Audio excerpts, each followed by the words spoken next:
I am calling to order the 204th meeting of the Massachusetts Gaming Commission at our offices at 101 Federal Street on November 22nd. Before we start anything else, I just want to point out that we have a remote participant today, Commissioner McDonald. One of the reasons that we can use to justify having remote participation is illness, and Commissioner McDonald has had some surgery. Will be back with us soon. We have to have a physical quorum, but as long as we have a physical quorum, we can have the other members by phone if we want. I mentioned the name is Commissioner Lloyd McDonald. Can you hear each of us, Lloyd? Yes, I can, and I really appreciate the opportunity to be able to participate remotely. And, okay. I am not ill. I just have a very sore back. Right. I realized I misspoke, not illness, but physical pain, disability, passing disability. I am on the mend. Okay, good. And if there's any issue with we can hear you fine, and so can everybody else in the room. But if there's any issue with communication, speak up, and we'll slow down and fix it. Okay. Okay.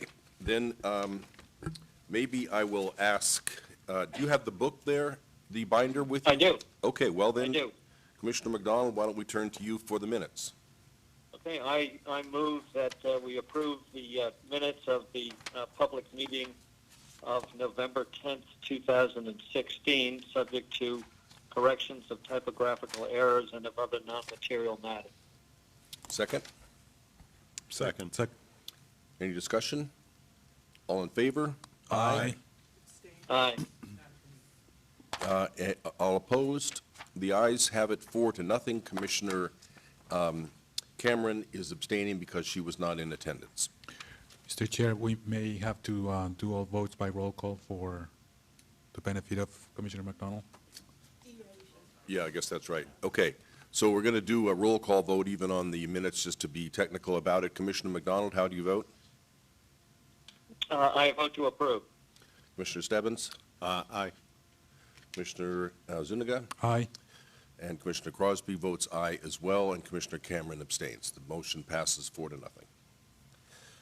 Next item, number 3, administrative update. Executive Director Bedrosian. Good morning, members of the Commission. I don't have much other than to acknowledge the obvious, that it's getting towards the end of the year.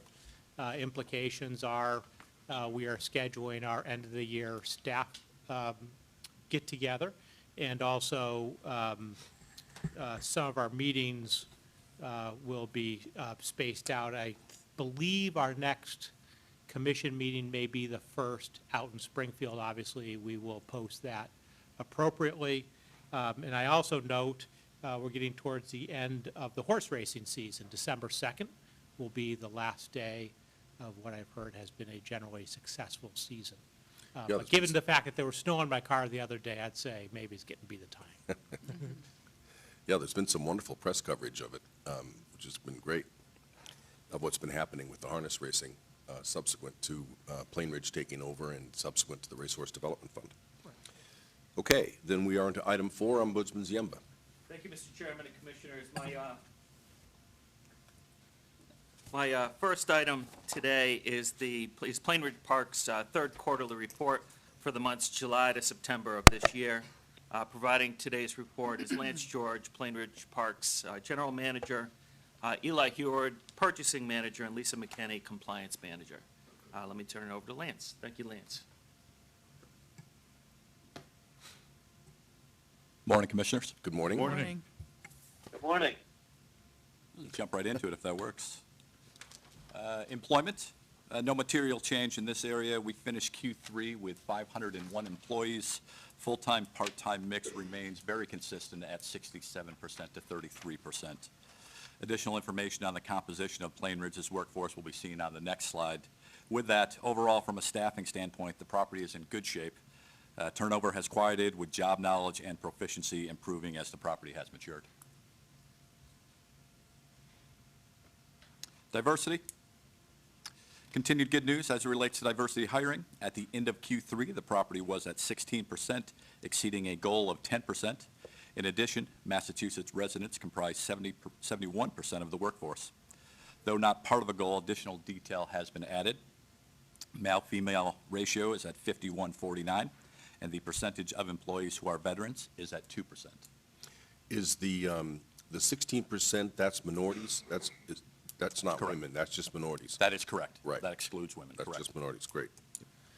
And on your work on the local residents, I know you guys are really pushing on this, and it's great, and Yeah. we really appreciate that. Thank you. Local, to that end, is defined by our surrounding communities, is at 31%. Now that we have a year and a half of a real-world experience and a greater understanding of our employee base, we'll look to clarify this best effort goal. In response to some articles that I saw yesterday regarding local hiring, the property continues to work aggressively in our surrounding communities through job fairs, advertising, hiring preferences. Our work with community colleges continues.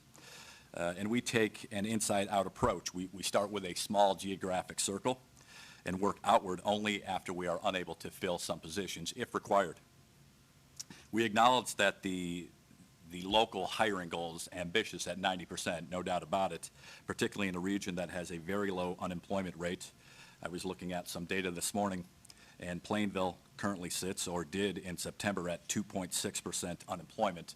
And to put that in perspective, that means 144 people unemployed. So, even in Plain Ridge at 2.6%, in all of the surrounding communities, unemployment sits below 4%. So that certainly adds to a bit of a challenge for us. With that being said, our aim from the beginning has been to maximize employment opportunities for the region and for the Commonwealth, and we are pleased that over 70% of our employees reside in Massachusetts. Yeah, I just want to reiterate what I said. You set a very ambitious goal, which was great, and we know that you're continuing to go after it. This 90% goal is a goal that will continue. We'll be looking at this every quarter. This wasn't something you were supposed to hit at a particular moment in time, but an objective. And we really commend the fact that you're willing to set out an aggressive goal and use all the kinds of tactics you are to making it. And in the long run, that's going to make it even better for all the people in Massachusetts. So that's great. Thank you. Revenue and taxes, year-over-year comparison of revenue and taxes paid by quarter. Year-to-date through 3 quarters of 2016, the property has provided over $52 million in taxes and an additional $5.7 million in fees paid to the horsemen. Net win per unit continues to be very healthy, coming in at $346 for the quarter. Wow. Where does that rank in It's the highest. Penn National? It's the highest. It's the highest in the country. It's the highest in the country? Correct. Yeah. I think we've talked about this before, but typically you start to make some decisions on your game count when the win per unit is around 200. So at 346, that's very Right. robust. And this is one thing that, again, I think it's useful for the public to appreciate, because we all had these very extravagant original projections, which we didn't end up making. But you are in fact doing extraordinarily well. You're doing, apparently from what you said, that your revenue per machine is the highest in the country. Highest in the country. Right. So it's going incredibly well at Plain Ridge, and which is an impression we would like to correct out there. Yeah, can I speak to that briefly? I think I, for one, am only beginning to appreciate the effect that the cap on the number of machines has on Plain Ridge, because the market is obviously telling us that there could be more machines. You are capped at the number of machines or gaming positions, and that's an important factor that I've been at least thinking about and paying close attention. It requires a bit of creativity sometimes, trying Right. to drive business on off-peak hours and avoid Fridays and Saturday nights when occupancy can certainly be an issue for us. Right.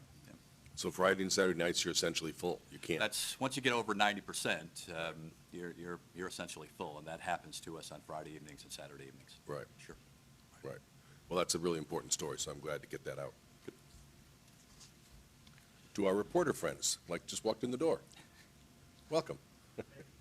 Spending and procurement, spend by state. 71% of the eligible spend for Q3 was spent in Massachusetts, up slightly from 66% in Q2. The remainder is split amongst several other states. We are happy to see that in addition to the $52 million in direct tax revenue, the property is able to pump an additional $1 million into the Massachusetts economy through procurement on a quarterly basis.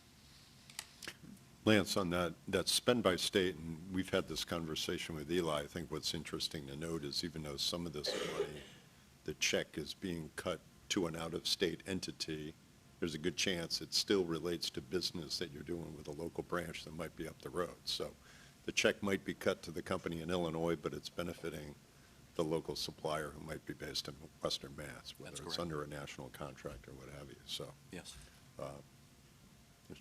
some more weight maybe to Massachusetts there that isn't necessarily reflected by where the check's cut. Correct. Local spend, digging deeper into the properties procurement for Q3, we provided a breakdown of local spending. As a reminder, our host and surrounding communities are Plainville, Rentham, Foxborough, Mansfield, Attleboro, and North Attleboro. Over 50% of our local spend occurred with businesses in North Attleboro, followed by Plainville at 23% and Mansfield at 19% for Q3. What is it about North Attleboro, just out of curiosity? Is there some particular big procurement? Defer to our purchasing folks. Hello, Commissioners. So in North Attleboro, we have actually two actual printing companies that we're working with. One is Optimark, who's a women-owned business and also a minority-owned business, as well as Artcraft Company. So they've done some significant projects for us for printing for invitations and other printing around the property. Great. Vendor diversity spend, solid results in the area of vendor diversity. Total spend was 25% for Q3. With that said, the property continues to pursue opportunities in each area across the board. The property is at target or modestly below in one area. That is particularly the case when those companies awaiting verification are included. No significant red flags to report, and the continued assistance by Commissioner Stebbins and Director Griffin are certainly appreciated. Great, good job. Additional detail on this next slide. I believe Eli met with Commissioner Stebbins and Director Griffin, who requested a bit more detail here. The number of vendors that comprise the spend. In total, you can see that between VBE, MBE, and WBE, the number of unique vendors is 21. This slide allows you to see how those numbers break down between the three different categories, with the greatest number of vendors coming from the WBE category at 13.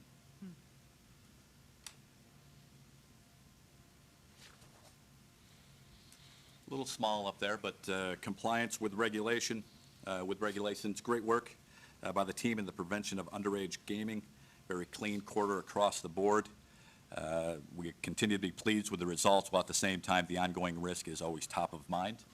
And I did want to add a little bit of color and context. When I went through these numbers, they seem very small when you look at 52 and 44 and 26. So at the risk of getting buried in the details, I will add this. On an average month, we ID check between 8,500 and 10,000 IDs.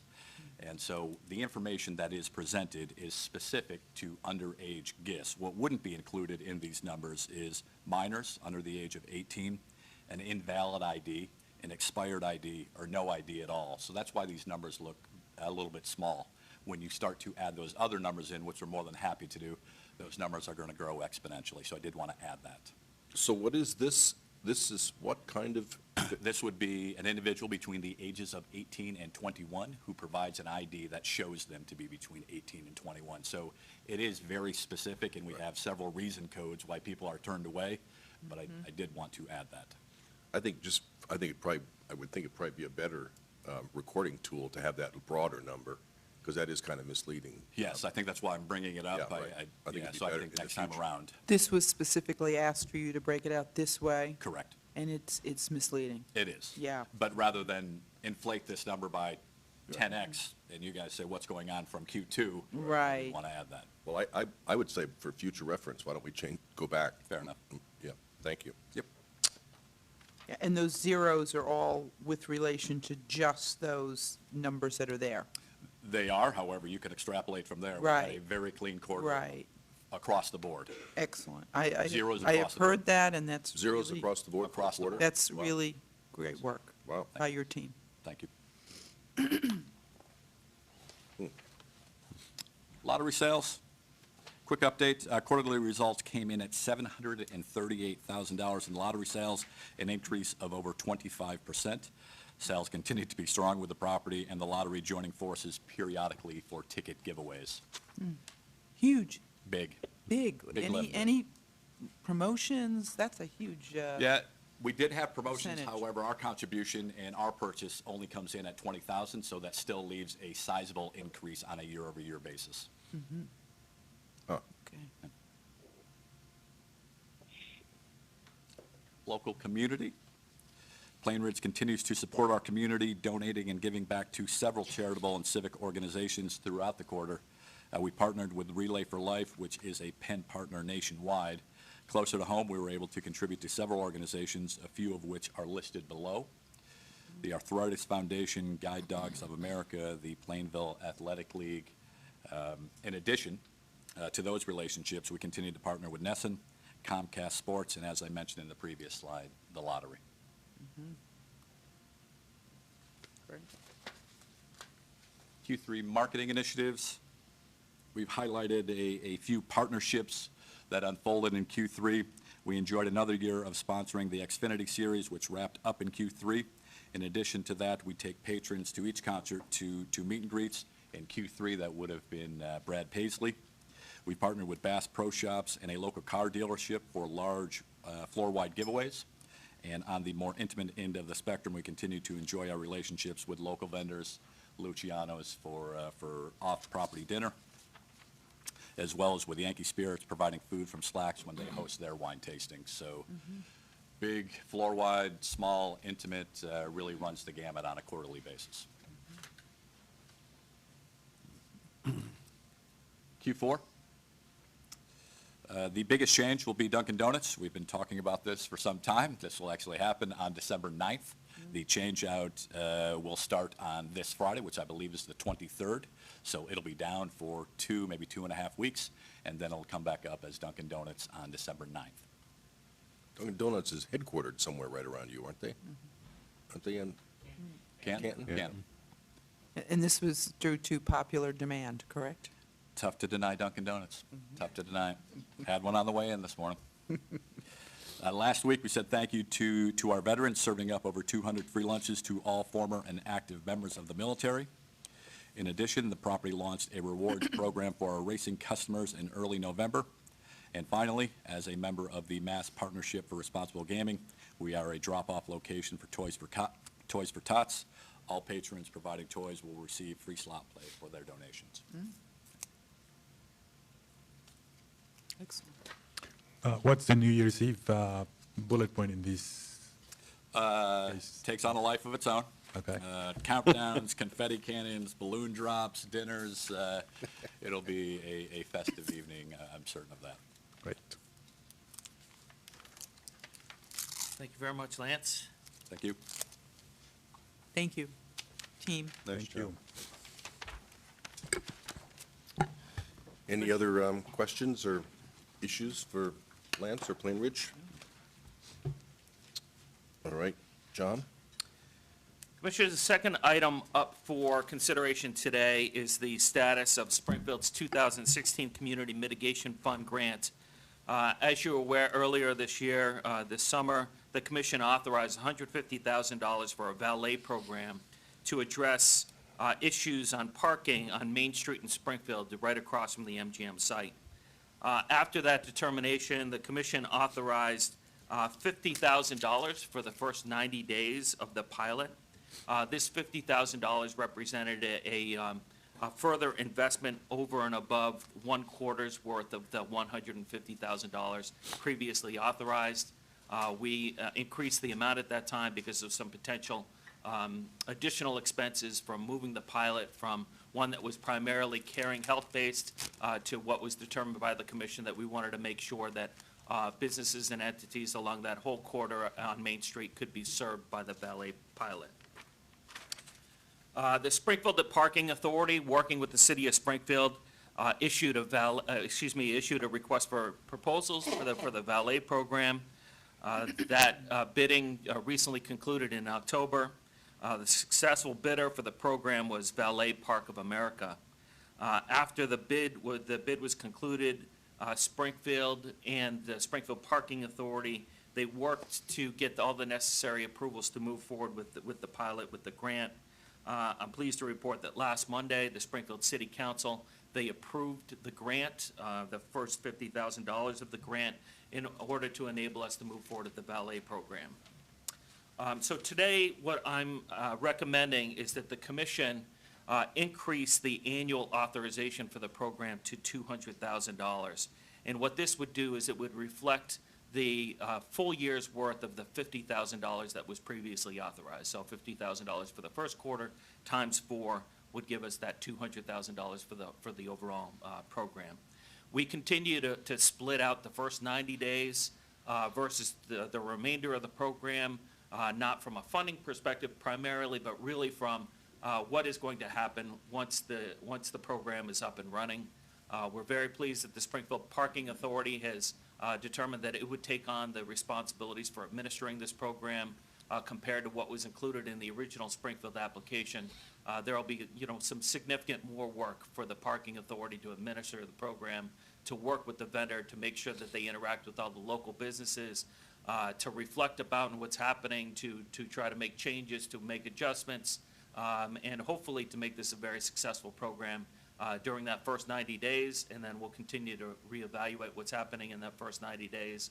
We'll check figures, we'll check utilization by both caring health center patients and non-caring health persons who want to take advantage of the valet program. So that first 90 days is important from a programmatic standpoint, but we think that in general, the commission previously had authorized a yearly program, but today we're asking for an increase in that yearly program, reflecting the increase to $50,000 that it did previously.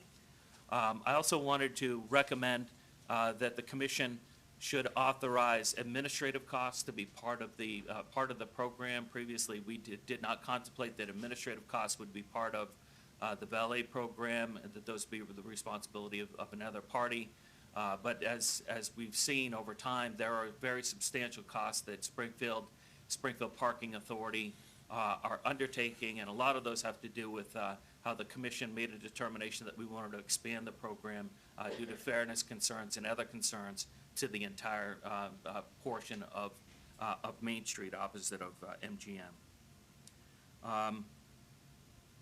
I note that Chief Financial Officer Lennon and I have both gone back with the Springfield Parking Authority to ask them about the administrative dollars that they're requesting, and I'm very pleased to report that they have indicated that the numbers that they provided, they don't anticipate needing that much in administration, both in the first quarter and certainly in subsequent quarters. They think that the numbers will go down significantly. A lot of the the recommendation for that first quarter is due to one-time costs such as procurement costs, issuing the RFP, which was always a big concern of ours, as you remember, earlier this year when we took a look at the $50,000. We were very concerned about delays that could occur just because of the requirements for procurements. But thankfully, the Parking Authority has gone through that procurement. They've had a successful procurement, and now we're ready to proceed. So with that, I'm here to answer any questions you may have regarding that part of the presentation on Springfield's grant. John, I had a question. The administrative costs, this is, if I understand this piece correctly, because we enhanced the program and it's not something that Springfield came up with on their own, we think it's appropriate to cover those costs? That's right. So in our initial guidelines, we did not anticipate, but we did not prohibit, we did not anticipate paying municipalities for any of their administrative costs of the grant. Specifically in our guidelines last year, we called for an in-kind match for grants, and that was going to be part of the contribution for communities so that they could demonstrate that they are participating in the mitigation request. Springfield at that time, in their application, they asked for approximately $18,000 for administration for the entire year. But over time, we worked back and forth with Springfield on whether or not it would be necessary for them to actually receive that. But then administration shifted from the city itself to the parking authority, we asked the parking authority if they would actually take over administration of the program. They seemed like the better suited participant in Springfield. And in recognition of that they weren't part of the original application and that they would be burdened by some administrative costs and that they are not the city themselves proper. They're a separate body, public and corporate and public, politic, excuse me. And so therefore I think in light of that, I can feel comfortable making a recommendation that we could fund administrative costs. And what would the implications be for that on other applications, other Well, grants? we're considering what we're going to do for the 2017 program. And one of the items up for consideration by the local Community Mitigation Advisory Committee, Subcommittee, and then the Commission, once we reconvene in December, is whether or not we should allow any administrative expenses on a going forward basis. I think that's still a real big question. But one of the tricky items that we've experienced with these grants that are specific to, that involve private entities, albeit as deserving as one such as Caring Health Center, is that we have to be very cognizant of how we have communities participate in that endeavor. And so we are taking a look at match requirements up and down the line based on specific grants, transportation grants, and over and above for just the general in-kind matches. So I think that's going to be part of the conversation on the first. Yeah, one thing about, I'm satisfied with your recommendation about this particular amount, given what you just went through. But I am really reluctant about or skeptical about administrative costs in general. And I think the test, you've articulated this before, should be a two-part test, whether it's really an incremental cost, one that is not absorbed by current employees, let's say, doing their general duties, and this just being another of the duties towards municipal responsibilities, and directly related as possible to the casino, because when we start thinking or getting requests outside of those two important tests, in my view, that's the real area where we have to be very skeptical, especially about administrative costs. In the guidelines, there's no reimbursement for preparing grants and grant requests, et cetera, and I think that's very appropriate to be, pushed out to the municipality in terms of in-kind contribution. But those two tests, in my mind, really operate going forward. I think that's an excellent differentiation between what we received from the original Springfield request versus the parking authority.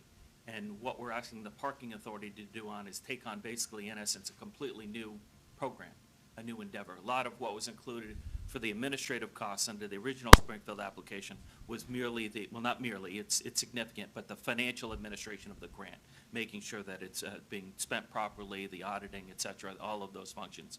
But what we're asking now is for the executive director to be very significantly involved in the program, and they're going to have an on-site person who can interact with all the local businesses. We've continued to stress with Springfield how important it is for the outreach to occur at that level by the parking authority, directly trying to react to issues that develop. And so I think that is a little bit of a difference, but your point is well taken. Mm-hmm. Well, you've also made it before, but I wanted to emphasize it as well. I would just like to reinforce that I think I'd be really interested when you talk about it with your local advisory groups, that to then bring it back so we can talk about it as well. Because I, on the one hand, totally get that. On the other hand, when I was in the academic world, applying for grants, I was tremendously resentful of foundations, for example, that would pay no more than 10% overhead, because overhead's a real cost, and so it's not a simple one. So I'd like to have us talk about it some more when you get your feedback from the local group. Other things, Commissioner? Yeah, just one point. John, I know you have it down in your recommendation that staff is going to report back on kind of the first the success or challenges of the first 90-day period. I hope that's not going to inhibit you from giving us more periodic updates as we go No, through the year with the absolutely not. expenditure of the money. Okay. Absolutely not. John, would you backtrack a little bit? This has gone on so long that I'm not exactly sure which problem we were addressing and when it's going to get fixed. So what's the end date on, so there was all the construction going on. I know that's not going to go on forever. There was also all the pipeline work. So exactly which problem are we fixing and how long is this going to go on? Okay, so I'm going to have Joe help me out with that one, but specifically what we're looking at is the period between now and when the garage is due to Okay. open. And the garage is due to open, we're hopeful that it could be open at the end of 17. And during that period, there is some construction-related parking impacts in the area. You're exactly right, Mr. Chairman, that the predominance of what we were looking at over the summer was the utility work Right. that was going on. And that got completed, in that month of September. When we were looking at this in the summer, we were trying to see if there's anything that we could do to tackle the issue as soon as we possibly can while some of that construction work is going to go on. There'll be some additional work in the spring, not to the same extent of what we saw this past summer. Then there'll be continued some road work into next year. But I think what we're really looking at is just the construction period where there is some impacts on parking in the area. But we're hopeful that by December 2017, we'll have what the original purpose of some of the mitigation with MGM, that they would allow the utilization of the garage for some of these local businesses. Right, because that was, if I remember correctly, that was the original problem, was that all those parking lots disappeared. Yeah. Because they were all in the site and they all were taken. Correct. And yes, MGM is going to permit the people to use the parking lot during the day, but that won't happen for another year and a half. Then there became the problems that you couldn't even park there, you couldn't do drop-off and pickup. That's right. Because of all the construction. Okay. That's exactly right. Joe, you want to? Yeah, just to reiterate on a couple of the points, the parking garage, their contractual completion date is January 31st of 2018. Right now, it looks like the project will probably be done by the end of December 17, which is what we're hopeful for. Then that will be made available for local merchants and others to park there. But I think, yeah, the bigger issue was the loss of parking in the Right. general vicinity. Many of those lots directly part of the casino were parking lots that people were able to utilize to go to Caring Health and to other businesses on Main Street, and those are gone. And that's primarily what this Right. is designed to alleviate. But the other issues that we had, the utility work, there was a lot of utility work on Main Street over the summer. A large water main was replaced. That work is done. Those parking spaces are back open. And we worked quite a bit with the city of Springfield, with MGM, with Tishman, to try to see what could be done in that area to try to open up parking spaces. And, they have now opened up the parking spaces on Main Street on the MGM side of the property. The sidewalk is still blocked off with the construction barriers, but there's about 20 parking spaces that are now open on Main Street. They do go through periodic closures. For instance, if they need to do material deliveries and things, they'll barrel off those spaces that they need for that day. They'll open them at the close of business. So at various points in time, pieces are open or closed, but it's better than it was certainly Right. over the summertime. And I think, with respect to Caring Health, Davenport provided Caring with a parking lot that they leased to them at a little bit below market rate cost that was primarily for their employees. But this is the parking lot that the valet will be using to drop the valet. People who use the valet will be parked in that parking lot for Caring. And then the valet company has gotten 15 other parking spaces on their own to park the other vehicles in the neighborhood along Main Street that utilize the service. And we're going to see how that works out. If those, that's why we're doing this kind of 90-day pilot. If those 15 spaces are enough, great. If they're too many, they can give some of them back. If they're too few, they can lease more, and then we may have to, sort of adjust the contract cost as we see how the whole thing works out. Is it clear that there's a hard stop when the lot opens? In the garage? In the garage opens, is the paperwork and the conversations, because people, this is going to be kind of a nice little thing you get used to.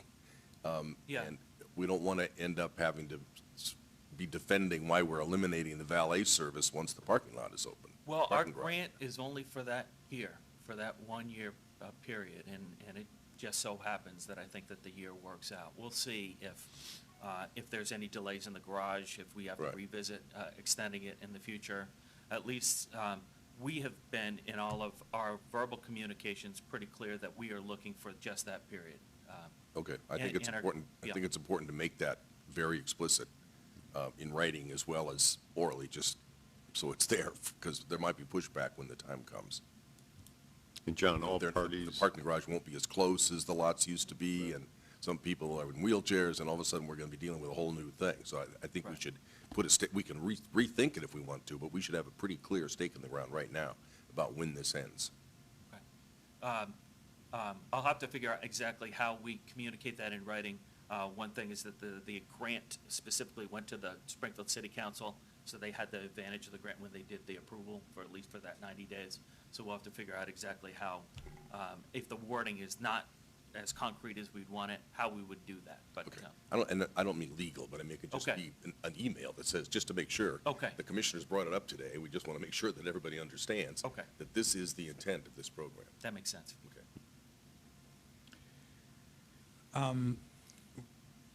Have we talked about how and whether there will be efforts to make sure that there's not an adverse selection from people on this program? And that's an economics term. Somebody who might otherwise park somewhere else but sees this as a lower cost option or a more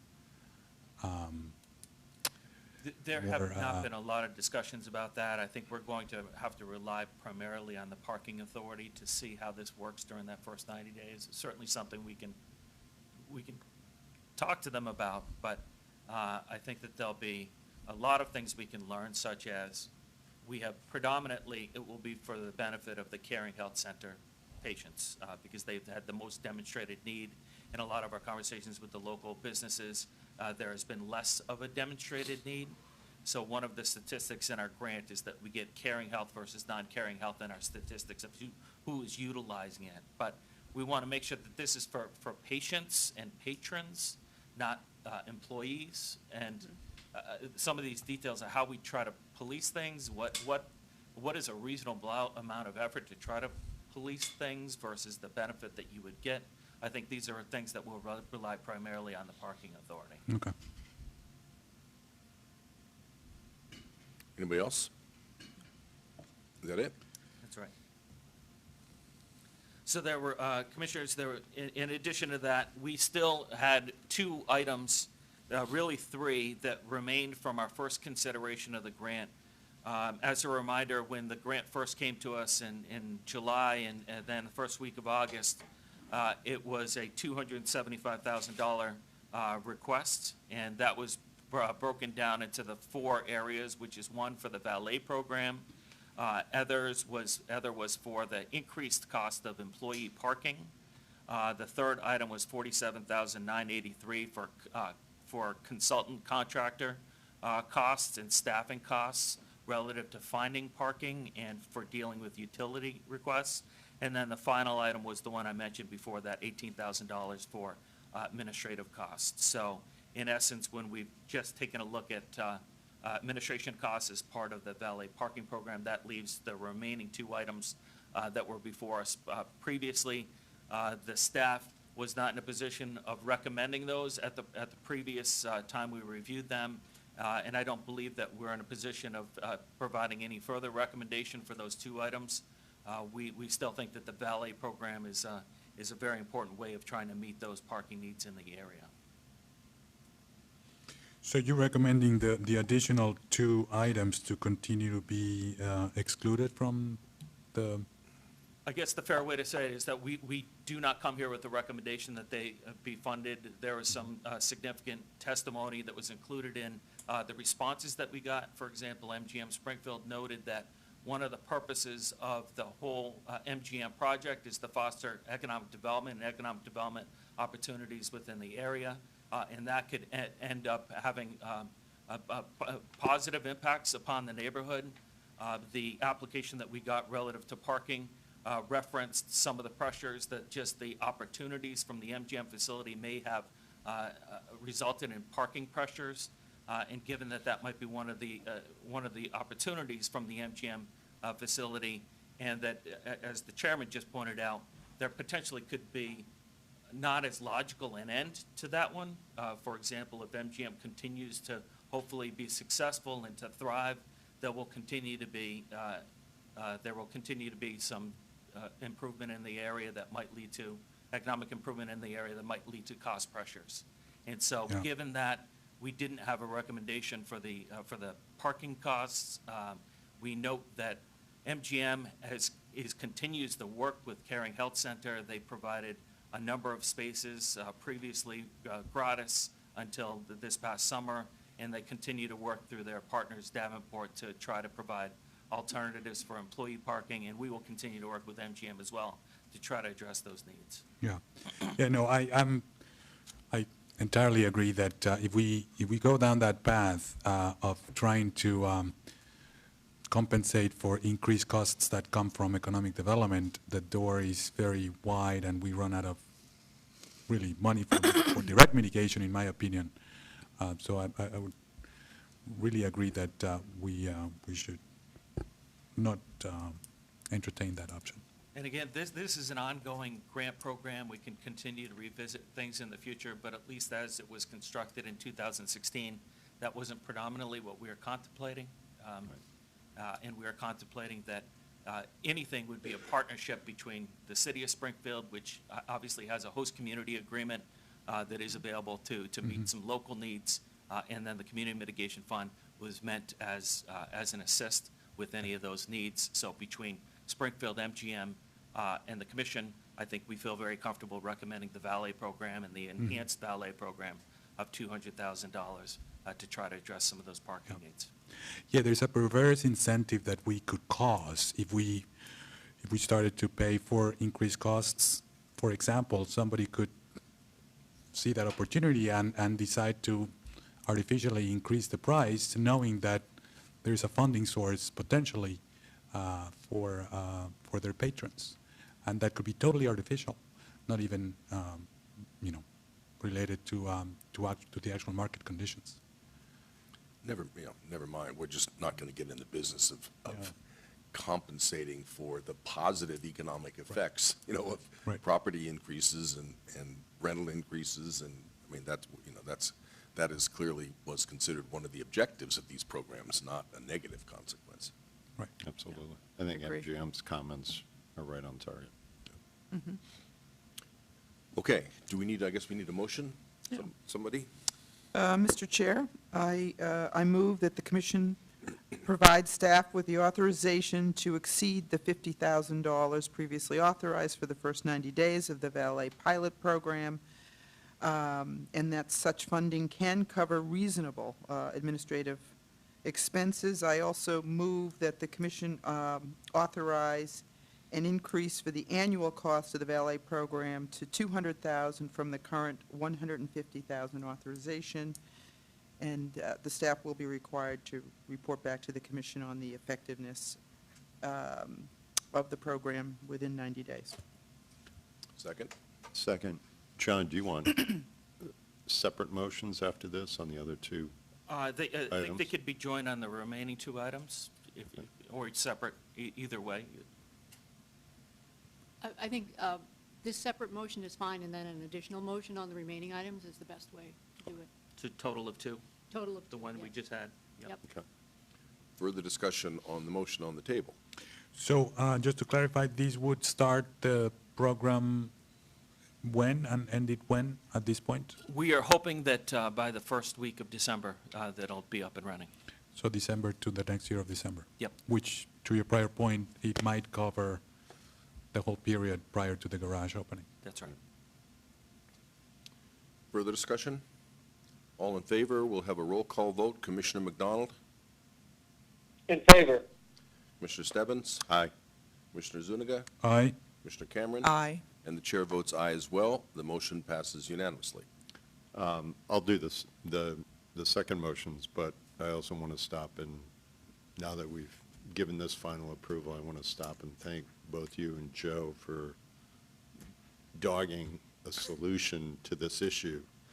I know, John, you were excited about it because you used to have a MassDOT hat, but thank both of you for your due diligence in working with the city and finding partners that were willing to help us out, like the Springfield Parking Authority. Yep. Mr. Chairman, I would move that the commission vote to deny the original request amounts of $47,983 that was presented to us in the original Community Mitigation Fund package. Is that the only amount? And then there was a $66,005. I'm sorry, and a $66,050 request for increased parking costs. Second, I second that. discussion? We'll have a roll call vote. Commissioner McDonald? Aye. Mr. Stebbins? Aye. Mr. Zuniga? Aye. Commissioner Cameron? Aye. And the chair votes aye as well. The motion passes unanimously. John, while we're at it, do you have any word on the I-91 viaduct, on their schedule? Everything that we've heard, I'll ask Joe, is that it's proceeding very well. They could potentially be concluded as early as December 2017. Which was their original hope, was they might get done. Yeah, I was at the meeting, they have a bi-weekly meeting on this. It was about a month ago that I was there, and everything seemed to be on track for completion before the end of 17, substantial completion before the end of 17. Right. They'll still have punch list items and looming and seating and other, things of that nature that will have to happen in the spring, but it should be fully operational. And right now, that's the date that MassDOT's holding to, so. Good. All looks good right now. Which is like almost 8 months before the casino opens at this point. Okay, great. Anything else? Thank you. Thank you. Thank you. Thanks. Item number 5, Research and Responsible Gaming, Director Vanderlinde. And Mr. Chairman, while we're switching up presenters, I just wanted to inform the commission, I forgot this.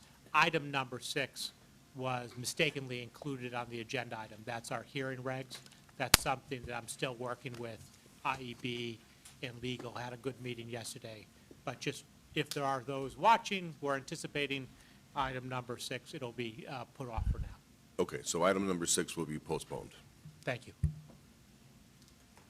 All right?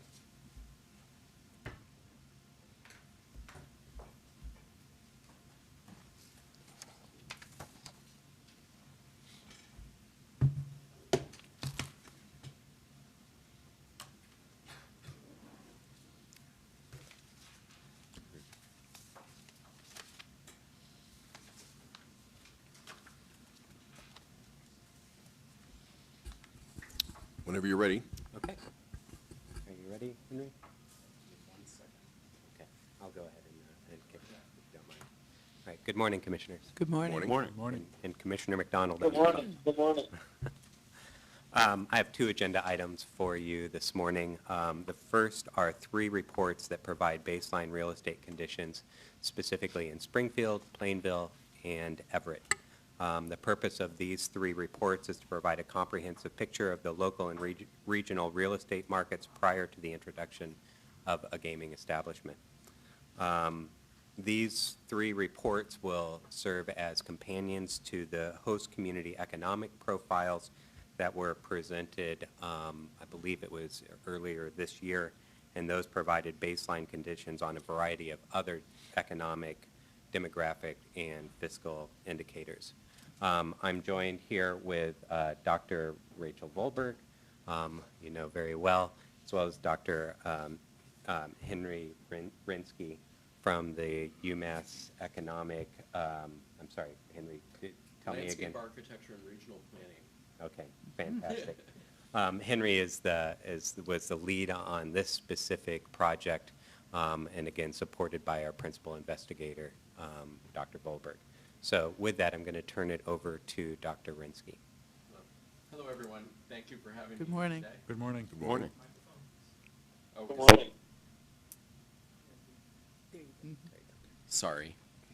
I'm used to just shouting at students. It's very effective teaching style. Again, thank you for having me here today. Basically, what I'm going to do today is just go over kind of the format of the baseline conditions reports.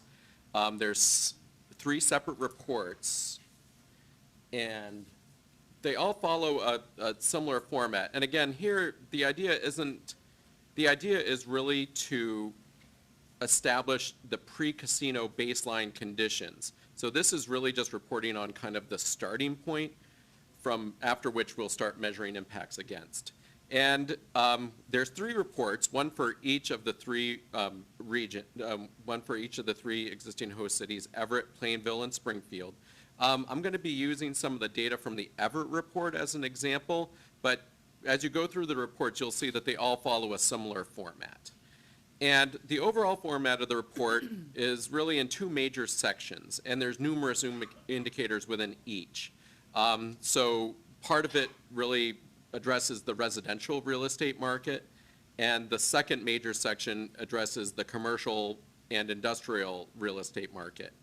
And as I'll try to demonstrate in this report, our analysis is conducted at multiple spatial scales. And so we do collect a lot of information at the level of the host community. A lot of the analysis is also compared to the broader immediate region, as well as the official surrounding communities, as well as an analysis that, for some indicators, is done according to distance from the casino site. And I'll discuss that a little bit more.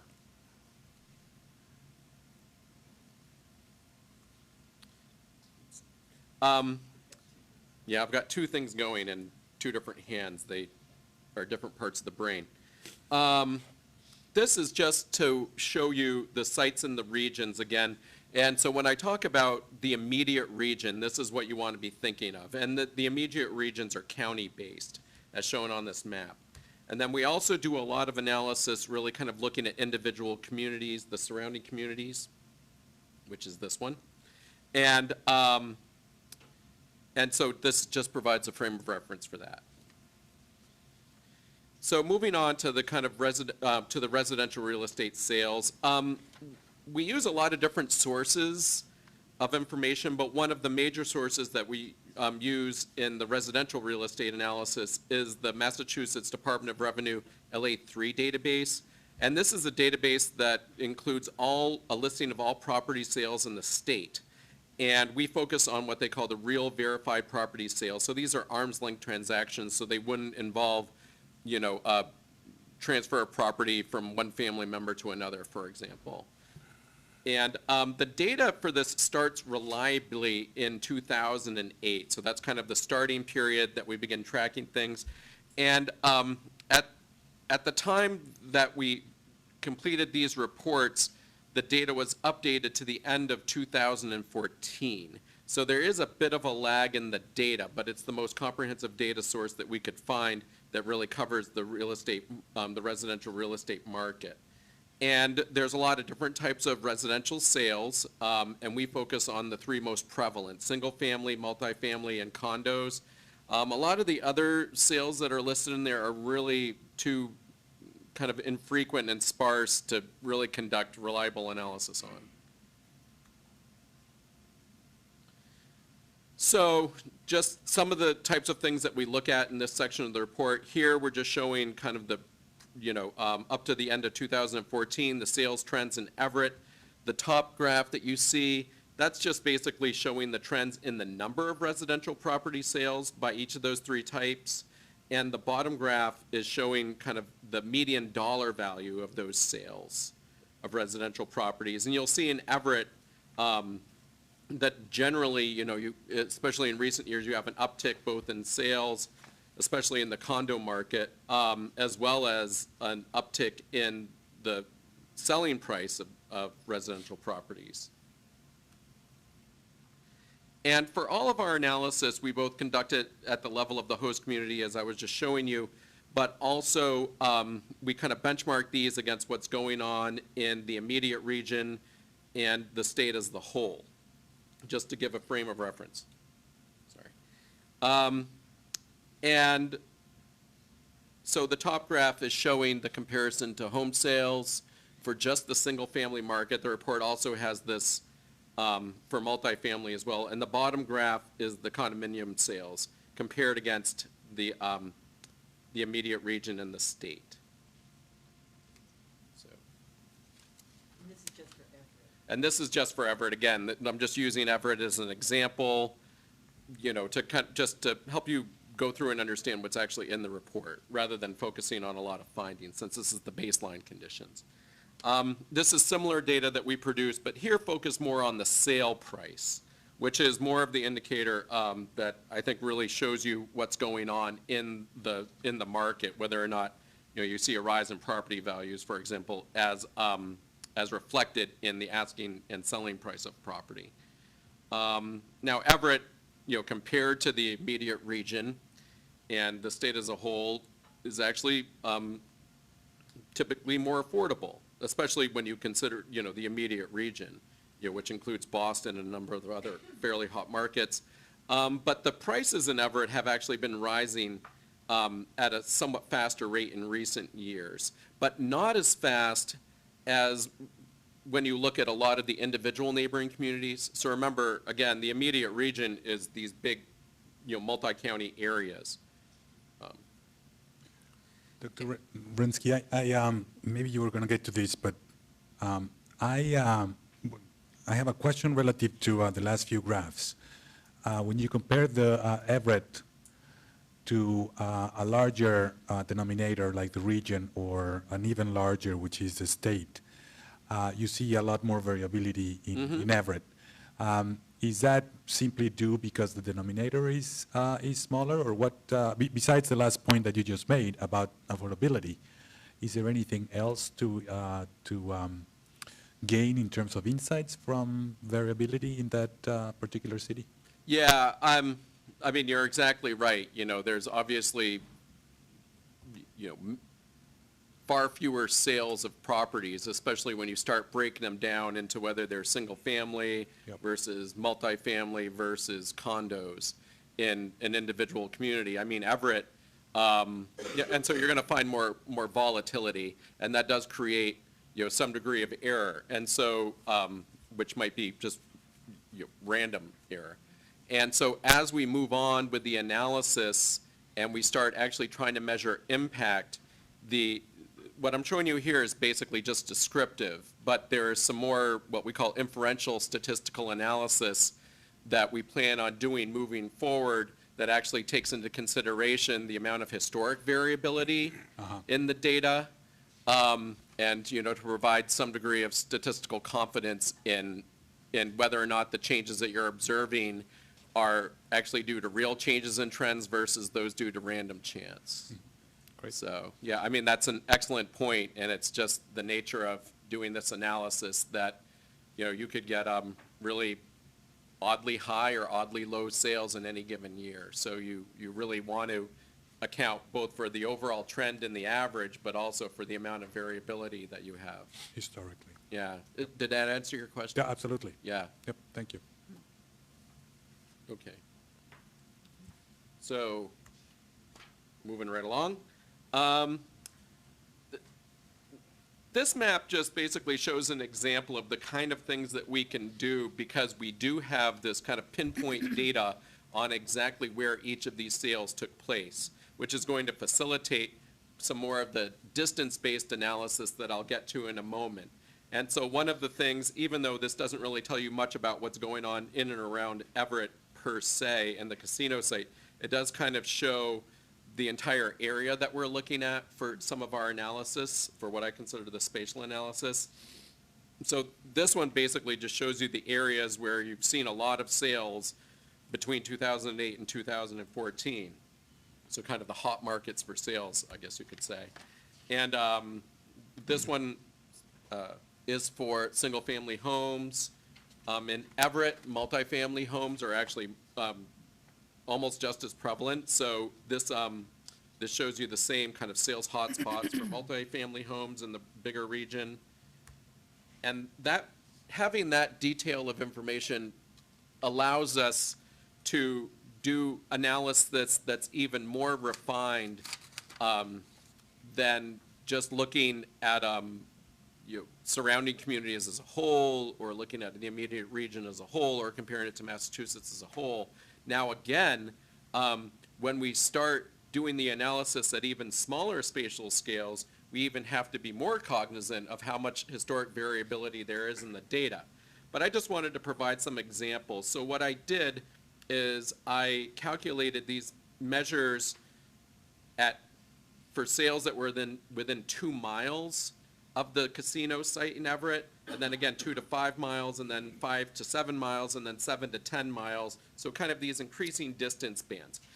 And what I'm looking for is, especially in the baseline, the reason why I'm doing distance is that it gets really hard to disentangle impacts that might be due to the casino changing the market from just broader real estate trends. And that's in part why we benchmark to the broader region and to, the state. But the other thing that we expect is that those impacts are going to be greatest the closer you are to the site. So we wanted to break things down into more refined increments. And in the baseline period that we're showing today, we don't expect to see any relationship between distance from the site and kind of the trend in both the sales, the number of sales, as well as the trend in the sale prices. And generally, we don't see a trend, which is actually a good thing. Because then what happens is after we start measuring impacts, if we start seeing a departure from that historic trend at smaller spatial scales, like within 2 miles or within 5 miles, and we don't see it further out, that gives us some additional confidence that what we're observing was actually due to that development. And again, I do this analysis focused on the number of sales and also on the value of the housing sales. And so this shows an equivalent map to what I had before, but focused on prices. So these are where the average home prices are most expensive in the bigger region historically. The first one was for single family. The second one is, this one is for multifamily. And doing the same analysis, the sales prices by distance. And again, I don't see a lot of relationship in the baseline period between the distance from the casino site before anything was actually developed there, before the sites in some of these cases were even selected, and what's gone on historically. So you expect differences in the actual prices by how far they are, but the trend itself seems to be unrelated. Is that true also for Springfield and Plainville? Generally, yes. Yep. Yeah. Okay. There's a few things where, we need to be cognizant of, but overall, that's what we see. Yeah. Oops. Okay, so we also looked at the rental market, and I have to tell you the rental market's a bit of a challenge because we don't have quite as good a data source for tracking changes in the rental market, but as you can imagine, in places like Springfield and Everett, the rental market is huge.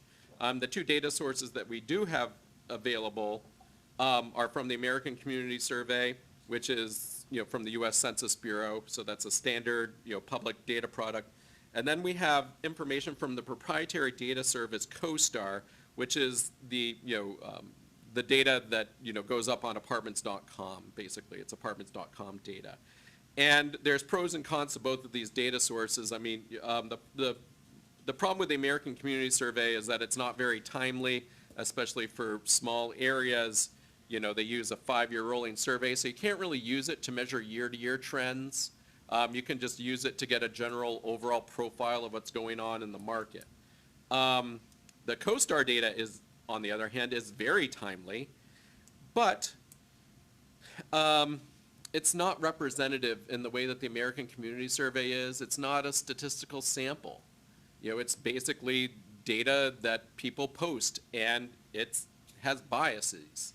For instance, not all apartments that go up for rent are listed on apartments.com, and it tends to be dominated by multi-unit apartment complexes, which in some markets might be a little bit distortive. But we continue and we go ahead with those caveats in mind.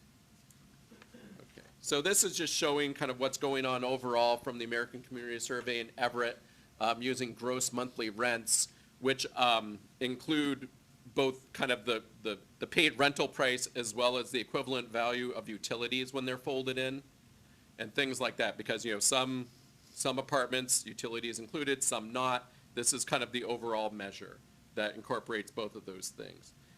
And then kind of getting to the CoStar data. Again, we can track this with CoStar very, very timely, and you can see that this data is quarterly all the way back to 2006. And one thing in Everett, we don't see this necessarily in the other regions, but you see it in Everett, is that the rents listed in CoStar are notably higher than the averages, than the equivalent averages that are reported in the American Community Survey. And then you also see, in this particular graph, you see kind of this bump in Everett rents from the fourth quarter of 2014 to the first quarter of 2015. And this coincides in the data with about 300 new units being listed, plus a rise in the number of vacant units. So we're not sure if that reflects like a new development that went up in Everett at that time to put a lot of new units on the market, or if it was a data correction by CoStar itself. Because it's proprietary data, it's opaque. We query them on what's going on in these particular things, and we check with the community itself to help understand some of these trends. But again, I said that it's one of the downsides of using proprietary data. And just, we also conduct an analysis of commercial and industrial business inventory along with the residential market. And again, we're very dependent upon CoStar data for this. So I just wanted to give some examples of the types of things that we do. Now, generally, when we're talking about building inventory, commercial and industrial building inventory, it doesn't really change all that much from quarter to quarter. In Everett, you see a slight decline in, commercial industrial building inventory, but nothing monumental. Actually, I had a question from before, from the rental Okay, let me market, go back. the one that you just clicked out of. The CoStar? Yeah, or the CoStar. ACS? The Okay. CoStar. You mentioned that this bump may be due to more, some units coming online. Is there further analysis that we could do? It just so happens that it coincides when the decision was made of awarding the license to Everett. And when I first read this, my own bias, I attributed it to perhaps a decision that may have had some effect. It could be, but, and that's one of the things where my colleague that's helping me work on this, Thomas Peake at the Donahue Institute, he's actually, a little bit more of the CoStar data person in our team, because technically I'm not allowed to use it because of the nature of the proprietary license. And so he's been checking up on these different bumps and jumps and then checking with the town and to see whether or not it's a real thing that they notice. Right. And he also checks up with CoStar to see whether or not it was really a data correction. Right. And given that it actually takes time to develop the properties and to basically put it, if it was a new building that was put online, that was something that Tom, who could not be here today, would be able to speak to. But that would take time. So I would be surprised if this particular bump was due to that. If it was about the announcement, it could have been somebody that, anticipated it. But I think that what you would find is a little bit of a lag between the announcement and when, new things actually come up for rent. But that's something that we'll check into. Right. There's a big development on, up the street on Lower Broadway that may be explaining this piece, so checking locally, is something that I look forward Yep. to. And you speak to 300 new units, right? And when you say new units, are you talking about market. just additional units or brand-new properties? They should be brand new, but because CoStar is a little bit proprietary, those are the kind of things that we need to check into. Because they do have a listing of what they think is the total number of units listed in the market. And so when they have a change in that, the expectation is that they've bumped up the number of units listed in the market. Right? Yeah, and I would agree with Commissioner Zuniga that there are two that I'm aware of, new projects, which certainly, when you have a brand-new property, those rents are going to be higher with amenities, so. But I agree, though, additional analysis would be helpful. Right. Yeah, we'll follow up with Tom on that.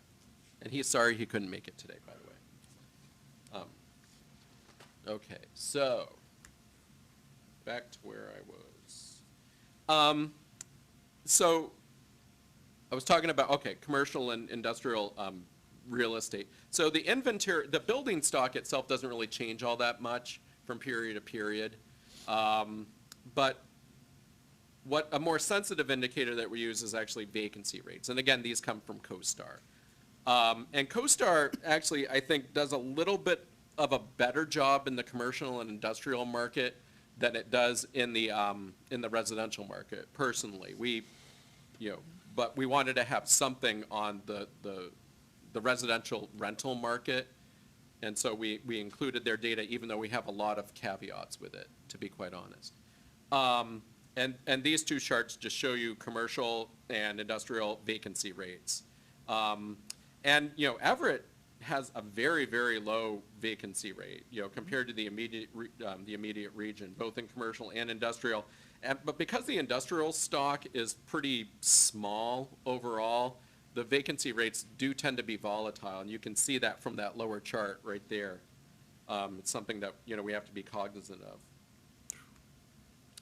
of. And then the lease rates, obviously, so the price per square foot. And for lease rates, we break things down. We separate out office commercial and non-office commercial because they're really different markets, and also industrial, which I'm not showing on this slide. And these slides just show kind of the overall kind of prehistory trend, pre-development trends in office commercial and non-office commercial. What might account for the halving of the non-office commercial from 07 to 14? More than halving. I'm not really sure. I like I said before, I worked primarily on the residential portion of this, but I'll go back and check with Tom, because I know that he did a lot of follow-up with the town. And It's just kind of curiosity, it doesn't really matter, but I'm kind of interested to know. That's really dramatic. these are all real dollars, and so so they do account for inflation and things like that. Right. Right. It's a really counterintuitive drop. It is. But where the prior point, that we made, just a very low denominator. Right. If it's a very small There's population. Or one building got Yes. destroyed or something. Yeah. Yeah. Burned down or something, yeah. Well, I mean, and you do see an overall kind of fairly, the office commercial is somewhat erratic, especially, after 2011, which, is not all that surprising. And those might be, somebody moving in and somebody moving out to a particularly large office building or something like that. The non-office commercial, that's generally what I look at.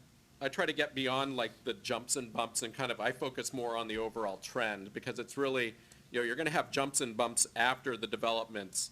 And what you really want to see is, not so, you kind of want to divorce like the overall trend of what's going on from the erratic nature of the data as best you can. Because it's really the change in the trend that we're going to be looking at going forward.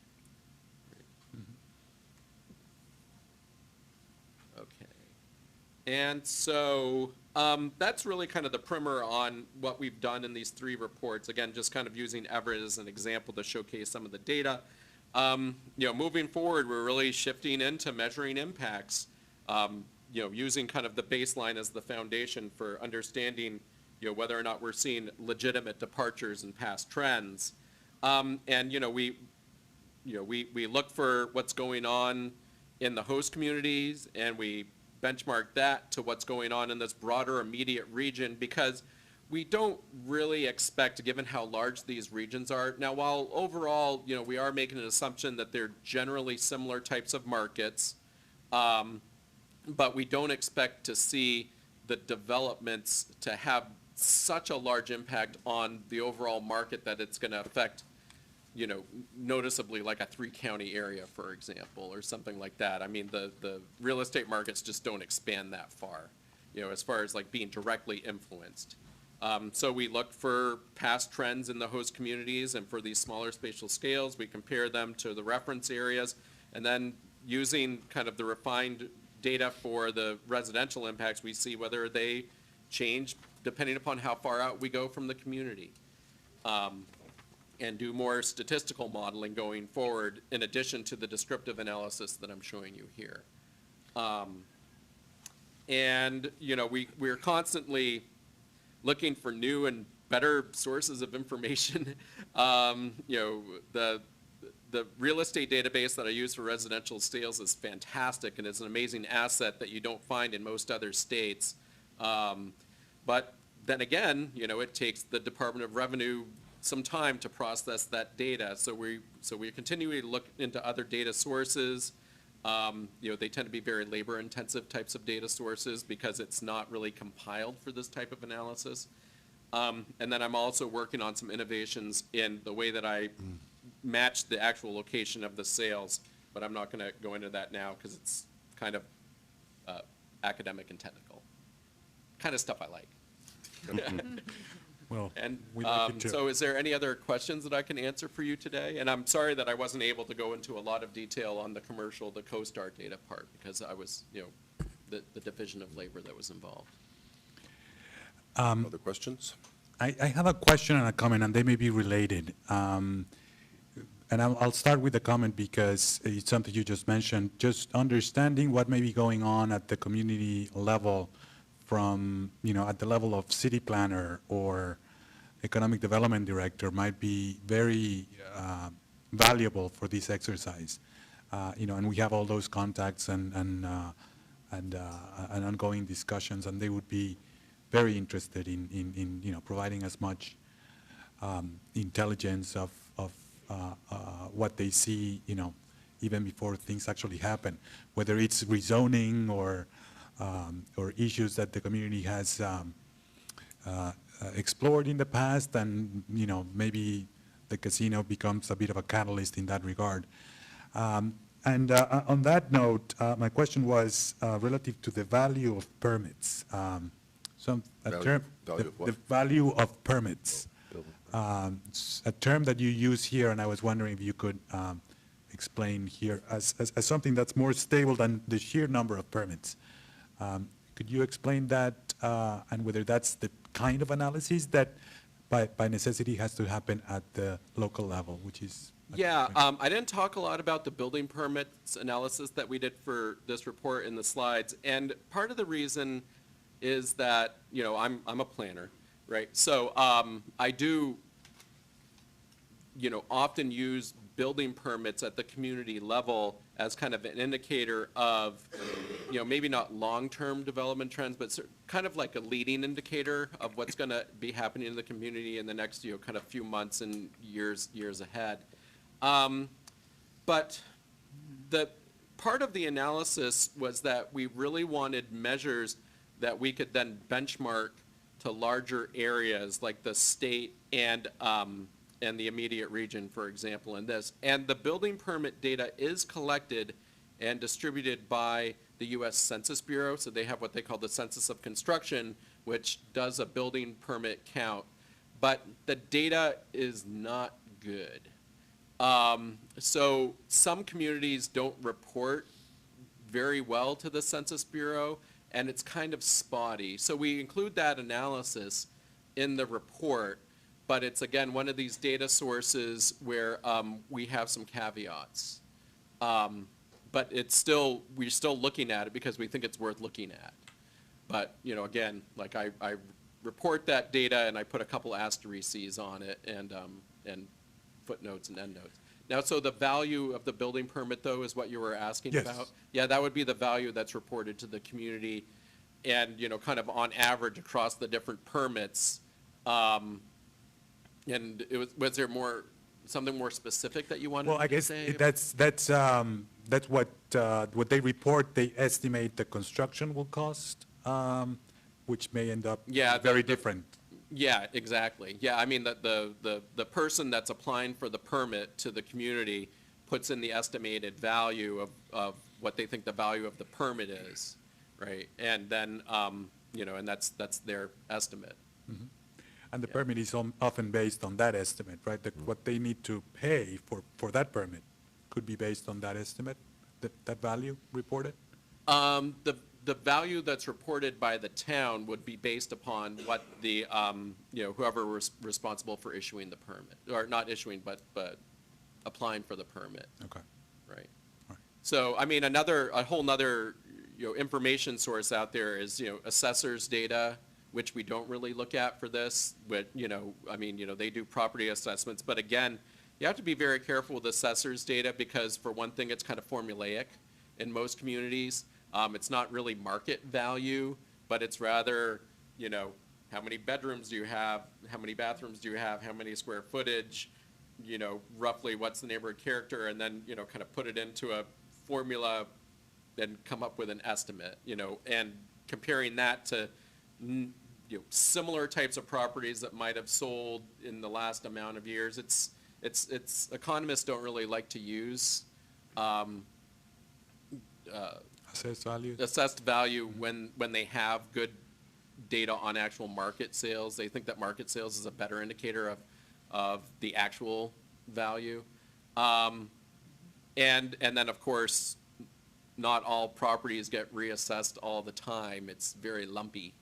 You know, so, you know, if the community goes through a widespread revaluation, then, you know, the assessed values can shoot up. You know, and that might not necessarily be indicative of anything having to do with any particular development. So, but you know, but there are other indicators of the real estate market out there, but we don't use assessed value in this. Okay. But, yeah. I have Other comments? a couple, two quick questions. We've heard anecdotal information about some real estate speculation going on right now as these developments are in process. How does any of that kind of information find its way into the baseline research or kind of, you know, an evaluation of what happens to property values kind of in the first few years? Well, we haven't included any of that in the baseline conditions because, you know, really it was just, you know, the purpose of the report was mainly just to kind of establish using, you know, data sources that we thought were more indicative of kind of what's actually going on in the market. But, you know, as part of our research and going forward, you know, there's going to be, I think, and this is something that, you know, I have to kind of discuss with my friends and colleagues at the Donahue Institute about how we're going to proceed going forward with the impacts. But, you know, we are engaging in conversations with the planners and the town officials.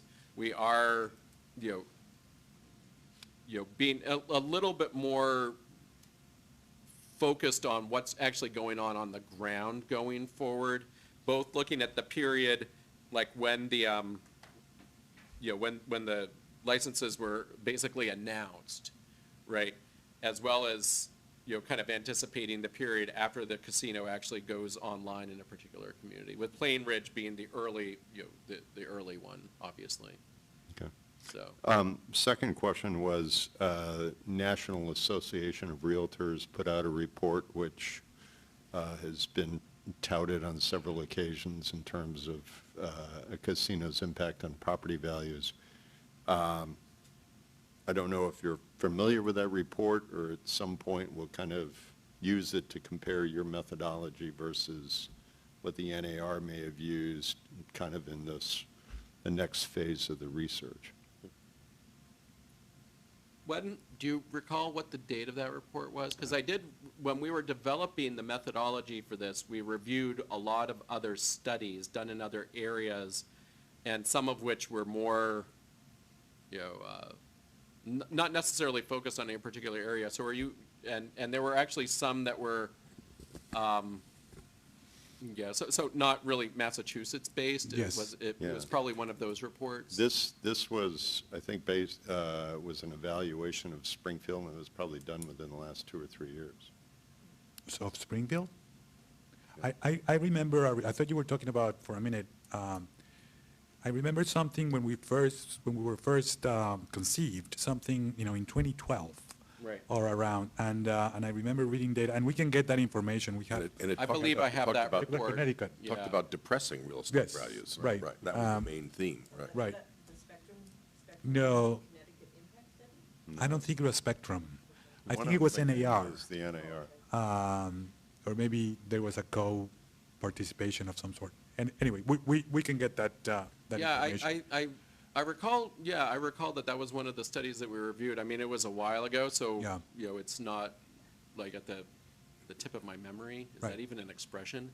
But if there was something more updated done that I'm not aware of, I would certainly look into it on behalf. My assumption, recollection is that if they looked at, they might have looked at similar, data sources, as in what's, real estate transactions, value of permits, absorption, a lot of what you've included here may be there. But I think it's a very good point to, go back and look at methodologies, compare and contrast. Yeah. Yeah, I mean, I can talk about, I didn't want to get into a lot of details about what I anticipate kind of the statistical methodology that we're going to be using going forward, because, again, it's more of a regression-based approach that takes into volatility. So what I'm anticipating going forward will be, for actually measuring impacts, continuing kind of this descriptive analysis that we're going forward. But I originally wrote a white paper for the Donahue Institute that profiled how in academic studies they've historically done kind of a more robust analysis to measure changes in property values around different types of developments. So in planning, like for example, you see this methodology that I want to use done around a lot of, like when a new transit stop opens, and how do you evaluate the impacts of those types of other large-scale developments. Right. And so there are, we can take lessons from other types of developments and apply those methodologies here as well, in addition to all the studies that we looked at that look specifically at casinos.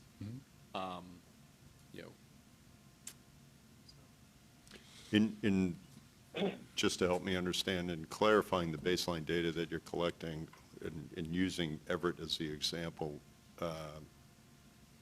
and kind of looking at the baseline data for Boston,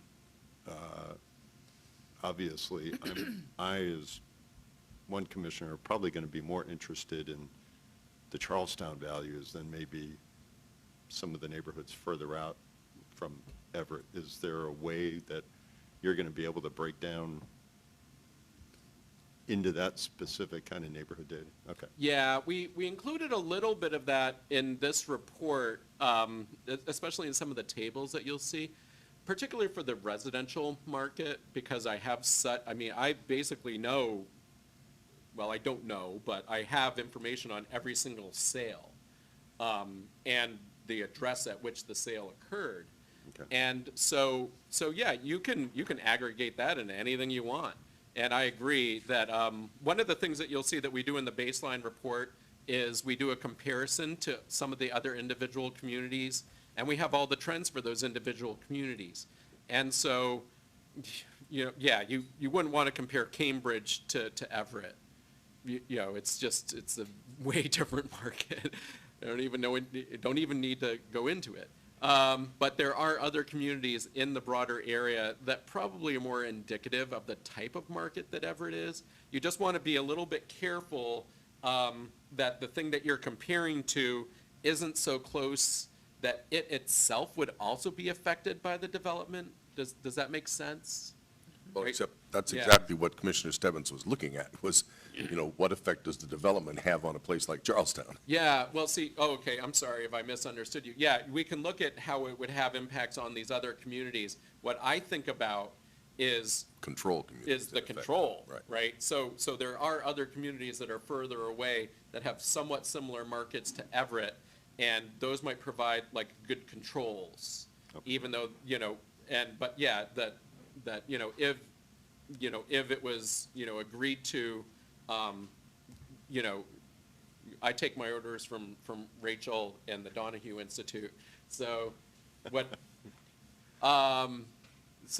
if they're amenable to this work going forward, I can certainly do it. Yeah. Commissioner McDonald, any questions or comments? Yeah, I do have a question. This is Commissioner McDonald, participating remotely, Dr. Wensky. That it strikes me that this data in the individual reports as to the host communities that I've reviewed is going to be very useful, but not that.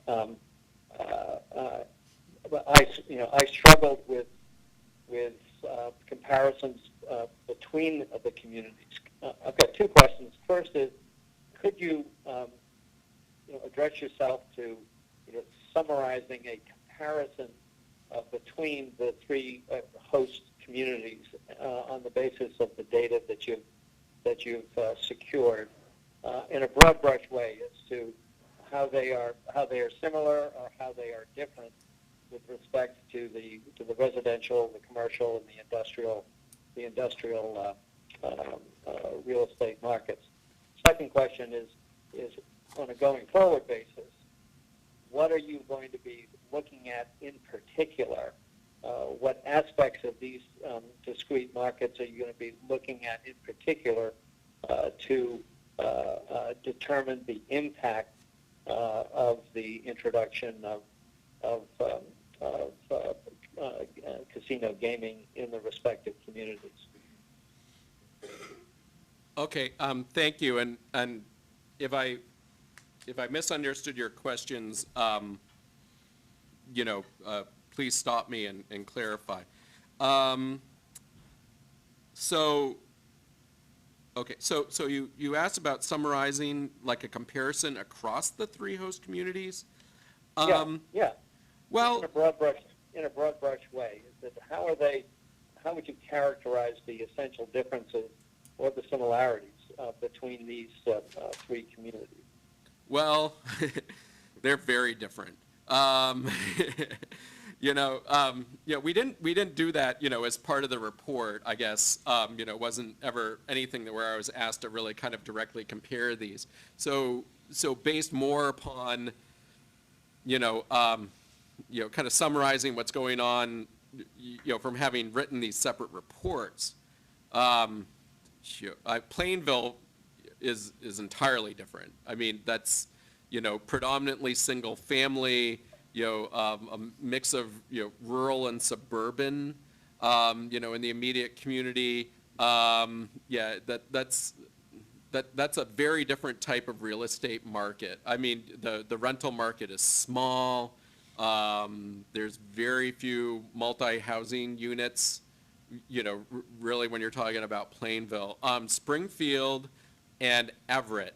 On the one hand, they're both a little bit more urban, so you see some similarities in terms of the housing stock, and more, commercial and industrial, obviously, in those types of communities. But, I mean, let's face it, real estate in Springfield is, in the Springfield region, where I live, it's not the hot market that the greater Boston market is. And Everett is influenced by that, So Everett as being, kind of the more affordable area within this, like, insanely hot real estate market in the greater Boston area, it's getting influence in that, and you can already start to see that influencing the values of residential properties in in Everett. Whereas Springfield, the market's been improving, but not anywhere near, what you see going on in Everett, and the market's been improving because, from when we started, measuring data, we were really talking about a real estate low point that was almost historic. I'm not sure if there was something more specific you wanted me to address, but they're very different markets and very different dynamics going on in each of the three, just to really summarize. Okay, and on a going forward basis, what are going to be your particular focuses or foci with regard to the data as to each of the communities individually and across the communities?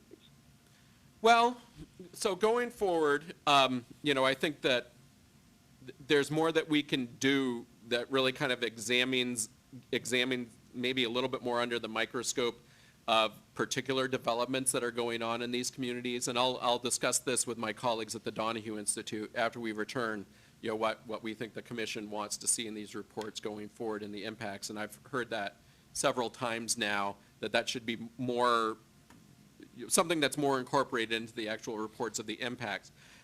When I think about more from kind of an econometric or statistical perspective of what I'm going to do moving forward, the challenge is really separating out the impact, the discrete impact of the development from all the noise in the market.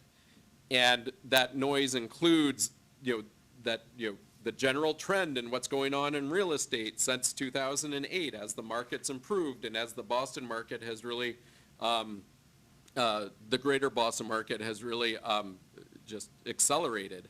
That the focus for me is trying to develop metrics that are sensitive, that can really separate out, the impact of the casino from everything else that's going on in the area. And in a place like Springfield, that might not be quite as difficult, because again, the market hasn't been booming. It's getting better, but a departure from the trend in Springfield or in Plainville, for example, for that matter, will be a little bit more apparent, even just looking at basic descriptive data. For Everett, it might be a little bit more difficult. And so again, using these comparisons to other communities, using comparisons at different spatial distances, comparing what happened before the announcement to what happened after, looking at departures in those trends, and whether or not you see similar departures and trends in your comparison areas. Those are the things that you have to do to try to separate out true impact from broader trend. And that's really where a lot of my concern lies. And I hope that answered your questions. Yeah, it did. Okay, thank you then. How often would we expect to see these reports, Rachel? Or in what intervals are we just going to augment all the data sets every year, or do a different report every couple of years, or what? Do we have an idea? That's actually a conversation that we've started to have both within the research team, and Mark and I hope later today, once we're done presenting here, we're hoping to have a conversation about sort of what kind of a reporting schedule we can sort of begin to flesh out going forward. Okay. That'll be interesting to hear what you're thinking about. Any other comments? I mean, this is, particularly, at least if you're a public policy wonk, this stuff is just incredible. I hope people who are watching appreciate the comprehensiveness of the baseline database that we've collected with your all help. We basically have baseline conditions of everything that might be affected by the introduction of the casinos. And we'll then be able to track year over year over year what happens to all those economic and social variables, so that finally somebody will be able to say with authority this is what happens, for good or ill, when you introduce casinos to a new jurisdiction. It's just an extraordinary opportunity. I don't even know if I'll be around in 20 or 25 years, but that's going to be an incredible study to say after you've introduced casinos to a new jurisdiction, 20 years later, what is the net impact? I mean, to be able to say that with authority is just an incredible public policy asset and will inform our work and the legislators' work, but jurisdictions all across the country. It's really. I agree. I have a lot of colleagues that, I study economic development that do, studies related to casino-related economic development in different states. And when I tell them about, what's been set up here in Massachusetts and the foresight that was had in really establishing kind of these benchmarks and measuring impacts this way, they're really kind of blown away by it. Right. So Yeah. I concur. It's a really, great asset. really a unique opportunity. So thank you. It's very exciting. So if I can just put the final touch on this, all three of these reports are going live on our SIGMA website in about half an hour. So the public is invited to visit umass.edu/SEIGMA, go to our publications tab and click on reports, and you'll see these three real estate reports are going to be posted at 12. And they will be linked, presumably, Elaine, from our site as well, right? Right. So they're widely available, as all our stuff is, ASAP. Great. Before the next item, let's take a quick break, and we'll be back. Thank you very much. Yeah, thanks a lot. It's Thank really, you. It was please great- tell your great work. colleagues, it's really exciting work. Thank you. 204, back to Director Vanderlinden. Okay, great. In just a second, I'll turn it over to Rachel, and she'll give you just a brief overview of a change to the methodology and weighting of the SIGMA survey, a change in the survey sample that's going to end up resulting in an updated baseline general population survey. And that survey, as you recall, was originally released in May of 2015, so just over a year ago, or almost a year and a half. What I wanted to just highlight, and before that, is our rigorous peer review process that ultimately ended up in the change that Rachel will discuss. We through Section 71, have probably the most robust gaming research agenda in the country, actually without a doubt in the country and possibly arguably the world. We are taking a look at as Chairman Crosby often states, every plausible social and economic measure that we possibly can to better understand what are the impacts of expanded gaming in Massachusetts, and to take it a step further, then what do we do about that? How do we harness those strengths, and how do we address any unintended consequences? We have an amazing advantage of having some of the world-class researchers that are in this area, thinking specifically of Dr. Volberg and her colleagues that lead the SIGMA and MAGIC studies.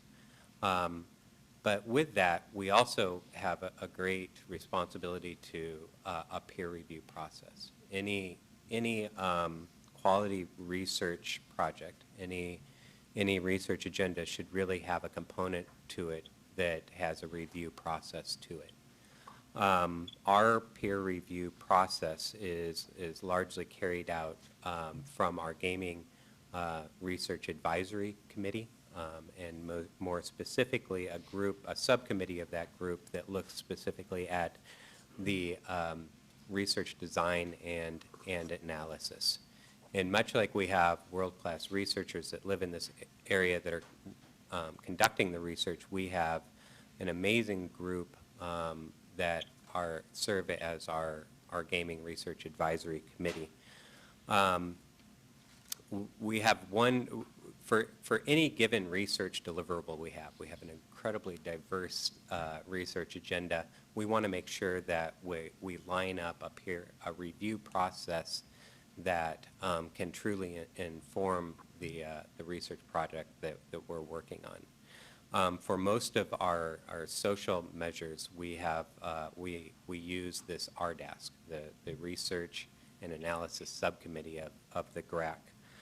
Those individuals, just to call them out very briefly, Phil Coppell with the Mass Council on Compulsive Gambling, Bruce Cohen, who is retired from the Mass Department of Public Health, but in his career led up much of the research studies that were being coordinated by Mass Department of Public Health.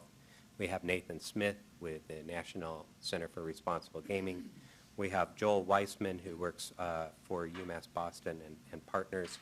We have Anthony Roman, who for most of his career worked for the U.S. Census Bureau and the Center for Survey Research at UMass Boston, and Tom Land, who is currently the Director of Data Management and Outcome Assessment with BPH.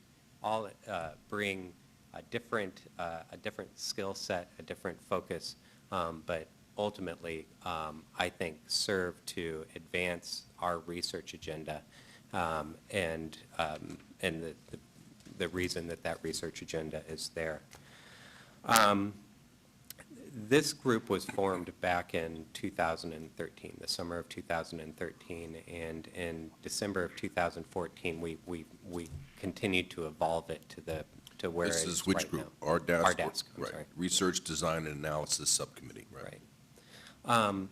That group provided feedback after reviewing the Sigma baseline survey, went back and had some additional feedback to the baseline population survey. That was discussed with Dr. Volberg and her colleagues, and there was an agreement.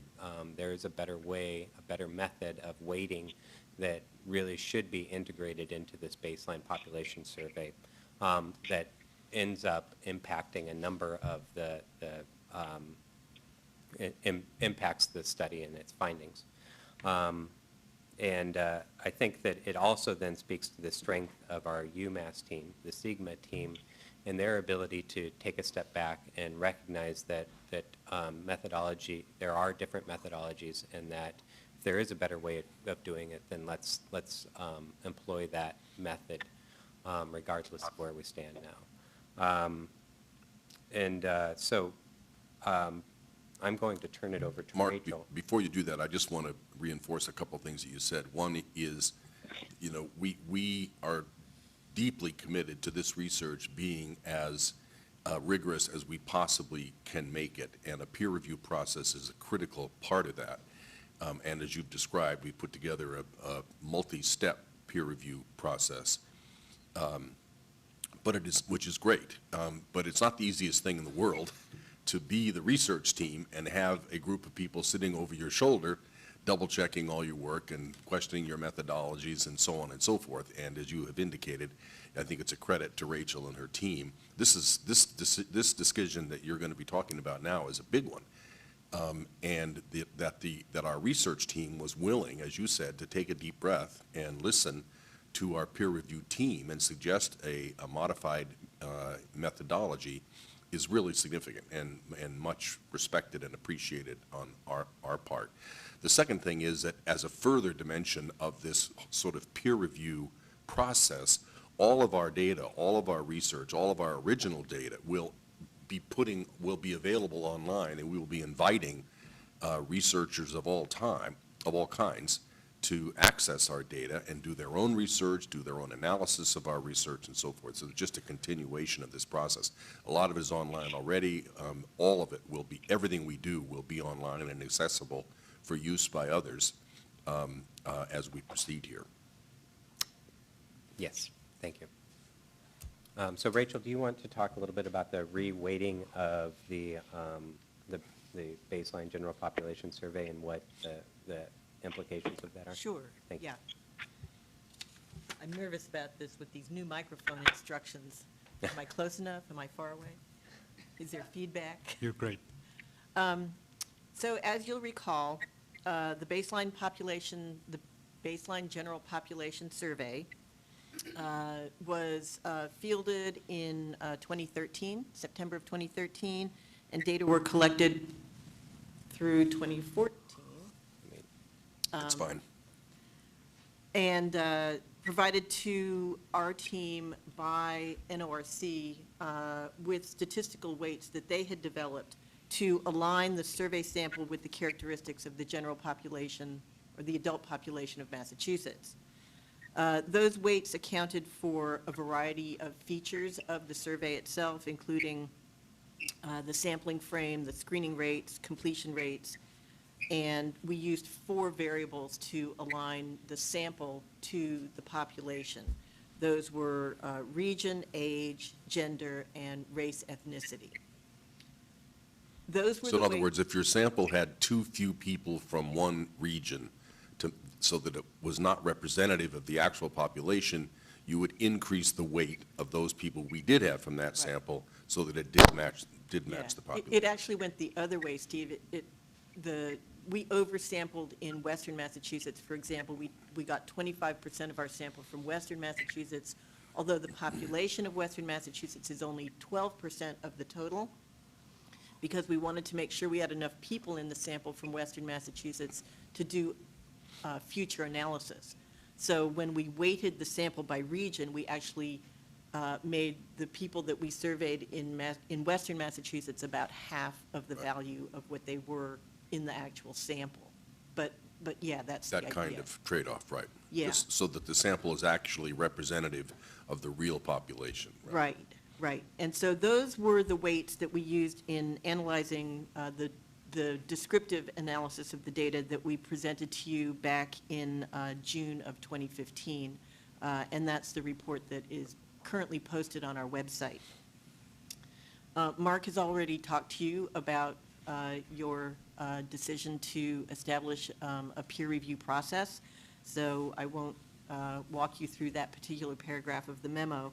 But starting in December of 2014, we met regularly with the RDASC and with folks on the commission as well to review the results of the baseline survey and to sort of make sure that we weren't that we were sort of going down the right road in terms of creating a report on the data. In the review process, there were a number of questions that were raised by the RDASC members, specifically concerned with the difficulty that we had had recruiting people into the sample with lower education. Now, that is a very typical challenge that all survey researchers have to deal with. It's just harder to get people with lower education to participate in surveys. And so the RDASC members recommended that education be added to the weighting strategy so that that particular undersampling could be corrected. They also suggested that instead of using the method that we had adopted post stratification, they recommended that we look at the use of raking. Now, I'm not going to dive you into the weeds on post stratification versus raking. There is, I'll simply say that there is a lot of development and evolution that's going on in biostatistics, particularly around what are the best methods to use for weighting.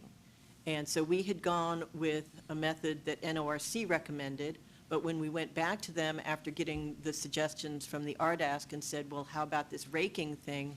They were like, yeah, that would be a perfectly viable approach too. And so we talked about it amongst ourselves. We got further feedback from RDASC, and we decided that that indeed would be an improvement on the weights that we had. So we agreed to develop a new set of weights, which A, included education, and B, used raking rather than post-stratification. And we agreed with RDASC that the new weights would be included in the public use file or the public use version of the survey data that is going to be available to other investigators.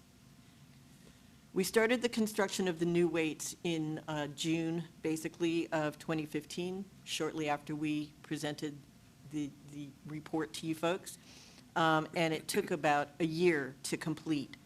The weights were modified in a number of ways, which I've described in this memo here. Again, a little bit in the weeds, so we'll try not to go there. And there is a table in this memo that shows the demographics of the baseline survey sample using the two different weighting schemes, and showing very clearly that the raked weights provide a closer match with the Massachusetts population for education compared to the post-stratification weights. So in terms of the effect that these new weights have on the data, we actually are now, we've taken the raked weights, the new weights, and we actually have rerun all of the tables and figures in our 300-page baseline report. And we are repopulating the entire report with these updated results.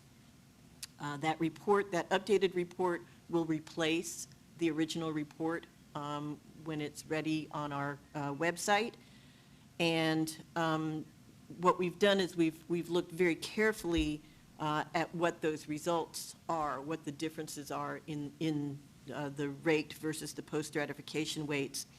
There are minor differences throughout, but none of them are large enough to affect planning for problem gambling prevention and treatment initiatives in Massachusetts, which is why we're taking our time to repopulate the report, make sure that all of the text matches all of the new tables, and get it ready for prime time. The most prominent changes are to the problem gambling and at-risk gambling rates. The new rate for at-risk gambling is 8.4%, and the new problem gambling rate is 2.0%. So these are the percent of the Massachusetts adult population that is either at risk, which is 8.4%, or deemed to be already problem gamblers prior to the introduction of the casinos, and that would be 2%. Right. And that compares to 7.5% at-risk gambling using the post-stratification weights, and to 1.7% problem gambling using the post-stratification weights. So what I've provided in this memo is additional information about the confidence intervals, because even though the numbers have changed, the more critical issue from an analytic perspective is whether the change has been a statistically significant change. And in both cases, there's a substantial overlap in the confidence intervals, indicating that while the changes are apparent, they are not actually statistically a significant change from what they were before. So they're relatively minor. It's 0.3% increase in the problem gambling rate from what we originally published, and it's about a 0.9% increase in the at-risk rate. But that last one is significant, because if you're talking about 1% and now it goes to 2%. No, I'm sorry, it was. 1.7. It goes Right. from 1.7 to 2.0, so that's 0.3 And of 1%. 7.5 to 8.4. But what's important in that number is to take into account the confidence level, the 95% confidence interval between both numbers. And this, But I think, I get you, I get it, but I think to the outside world, when you hear poll numbers, all you hear is the poll numbers. You don't hear confidence levels Right. and Right. margins of Margin of error error. and so forth. So Yeah. to the uninitiated, such as myself, to say that we judge that the at-risk population of adults, people who are at risk of problems in their gambling, has gone from 7.5 to 8.4, that seems to me like it's some significant change. 1.7 problem gamblers to 2 is less so, but it is what it is. I don't want to, let's not debate whether it's significant or not. The public is going to hear these numbers, which is basically what we hear too. So it is what it is. These are the facts as best we can understand them. The best methodology that we can possibly come up with interprets our research. This was a 10,000-person sample. It's a huge sample. So we can have a fairly high degree of confidence that these numbers are pretty reliable. And they are what they are. And they are having a at-risk population of about 8.5 and a problem gambling population of about 2 is right within the national norms. That's pretty much what every jurisdiction has, give or take. So anyway, it is what it is. It's important that we've got our best guess, our best estimate out there, and that was the point of this conversation. So it is within the national norms? Yes, Okay. yes, we Because, still are. you know, you'll hear the industry always talk about 1%. So it really is closer to 2% is, Yeah, and the industry folks generally prefer to talk about the most severe end of the problem gambling continuum. So when they talk about 1%, they're talking usually about people who would be classified as pathological or severely disordered gamblers.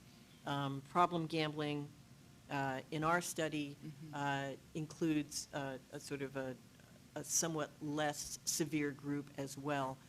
But clearly people who, you know, through the answers to our questions, clearly have experienced some loss of control over their gambling involvement and have experienced harm as well, in a variety of different ways. And obviously, we care about what happens to real estate values, as we just heard, but probably the sine qua non question is what happens for problem gamblers. The other issue, Commissioner, that we frequently, where these numbers get thrown around with imprecision, sometimes people say percent of the population, sometimes people say percent of adults, and sometimes people say percent of gamblers. And they're obviously tremendously different. This is percent of adults. If you extrapolate these to percent of gamblers, casino gamblers, only about more or less a third of the people gamble in casinos. All of the problem gamblers, you know, many of the problem gamblers appear in that group. So the percentage of people who gamble who have problems are higher, obviously, than the whole adult population. But anyway, it's really important to get our definitions clear. In this case, it's of the whole adult population. And that That's right. matches more or less with national norms. Right, and the sample now, with these new weights, or these different weights, matches the population of Massachusetts better. It's because of Right. that adjustment to education that these changes in the problem gambling and at-risk rates occurred. And similar to what was said before, and we've said oftentimes, I think the real, or a big part of the insights that we'll gain over time is how these numbers change over time. We're still, so far we've still been talking about the baseline, and you know, methods, statistical methods are very important, nuanced in many ways, but something that we and other policymakers would really need to explore and understand is the progression and evolution or devolution of these figures, and that's Right. that's the exciting part. Right. Okay, any other discussion on this? Commissioner McDonald, did you have anything? No, I didn't. Anybody else? We'll just emphasize also both the work of our research team in doing the summary here doesn't do justice to how much work goes into thinking about this, running regressions and multiple regressions and all the rest of it. And I will just say also this for the RDASC, they're tremendous qualifications, very engaged, and my read is because they understand and appreciate the meaningfulness of this study. They're genuinely they're volunteering their time in many ways, many of them, but their know-how is fully appreciated, and the discussions are really worthwhile. And I think it's also a testament to what we're doing here with your able help, Dr. Wolber. So thank you. It's a very unique study, and I'm always intrigued at the end of the day to realize that my day went a completely different direction than I thought it was going to go. Welcome to our world. Absolutely. Thank you. Thank you. Thank you. Okay, we're skipping item number 6. We're going to the commissioner updates, which I think is our last. All right, we are reconvening commission meeting number 204. I just want to double check that Commissioner McDonald, can you hear us? Yeah, I can hear you. All right, and we can hear you fine as well. Thank you. All right, so we are on to the commissioner items. The first one is Commissioner Zuniga on the annual report. Thank you, Mr. Chairman. And just a brief update, fresh off the press is included in the packet the 2016 annual report. It follows a lot of the format that we've had in the past. We will include it in our postings. It's here submitted to the legislature and the constitutional officers. And I don't want to get into, unless commissioners want to, into any of the details. I've spoken to some of them in the past. We have a new section on recommendations to the legislature, on policy considerations for legislative changes. There's a lot of updates relative to, of course, what took part this last year, the milestones relative to the one-year operations of Plain Ridge, our decision on Region C, and anticipated milestones for 2017. And just with that, I want to thank a lot of people who collaborated on this. I was simply just the convener and somewhat of the editor, but certainly all directors have a piece of this report. They track all the data that comes within this, whether it's finance or diversity numbers, racing, etc. And these last few days, especially Elaine and Michael Sangalang and Mary Thurlow as editors and QA/QC of this effort. It's great to see it with pictures that are totally relevant. They're not taken from the construction figure. The construction personnel here are actual people at the sites. The concrete being poured in one of these pictures is actually at MGM recently, so it's submitted here for the review and comment if any one of the commissioners have any, but we'll be forwarding them as we're required to do to the legislature and constitutional officers very soon. Comments? I just want to say, as a former A&F secretary, I used to get annual reports like this all the time, and you get so many, and they're impossible to read, and they're impossible to read anyway most of the time. But this is just really well presented. You know, it's not text heavy. You've really cut to the chase. The design is terrific. So I think it's a really great job. I'm proud of it. Thank you. You and everybody else. Michael and Elaine and everybody who had a hand in this. It's great. Yeah, I would concur. It's very easy to read. The graphics are excellent. Really well done. Yeah. Thank you. It's a big team effort. Great. Great work. Okay, we are moving on into item number 2, or little 2I, I guess it is, and that is our executive director performance evaluation. Everybody who's followed us knows that we are in the peculiar position of having to review our executive director who is hired by the commission, the only person on our staff who's hired by the commission. All the others are hired by the executive director, and the executive director does the performance reviews for all of his direct reports. But the commission has to do the performance review for Executive Director Bedrosian. We had a public conversation about how to do this. We each decided that we would meet with or talk with Executive Director Bedrosian one-on-one. We would give our comments to the General Counsel, Catherine Blue. She would assemble the comments and then give us and also make public that compilation of comments and observations, and we would then discuss that publicly and come to a final assessment, give a rating evaluation and recommendations for compensation adjustments, if any, after a general performance review. In this case, it would be more difficult if we were having real trouble with our executive director. I'm not sure how we would handle that, but to lead things off, I think it's safe to say we aren't. We in fact have had, how long have you been with us now? I think it was January 5th of this year. So, so like 11 months, almost Correct, exactly correct, 11 yeah. months. It always seems longer. 10 and a half months. And my short version is you made a great transition. Fortunately, you knew a fair amount about what we were doing because of your work in the Attorney General's office. Attorney General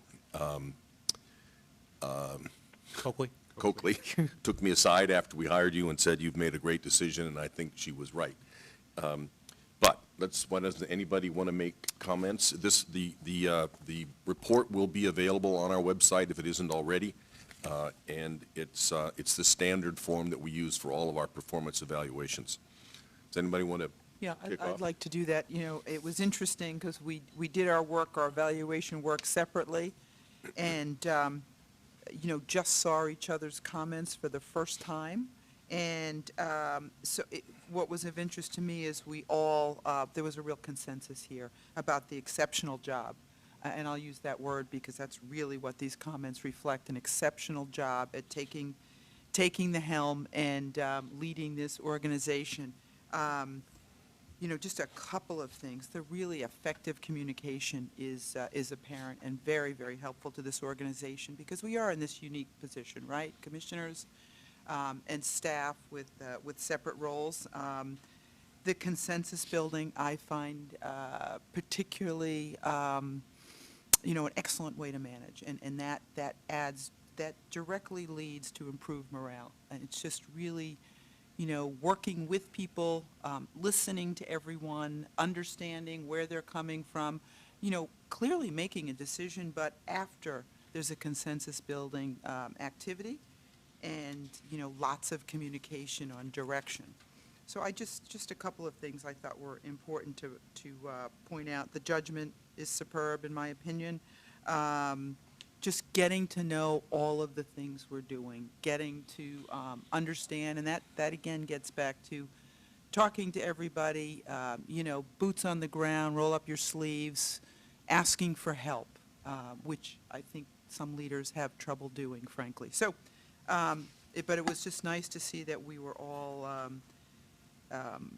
we did have some consensus on the job that's been done to date. So just a well-done process. I want to thank our general counsel for taking all of that data and putting it into one format. I think you did a very good job doing that as well. So, Others? Sure, I can, pretty much to reiterate what's been said, I don't want to necessarily repeat a lot of what's been said, but We also the don't reality, want it to go to his head either.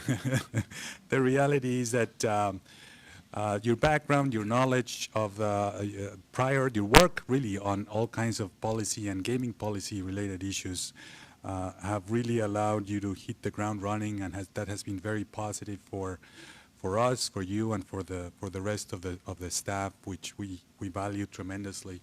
I think I'll maybe just talk a little bit about what's ahead, and we all know that there's a big test for all of us.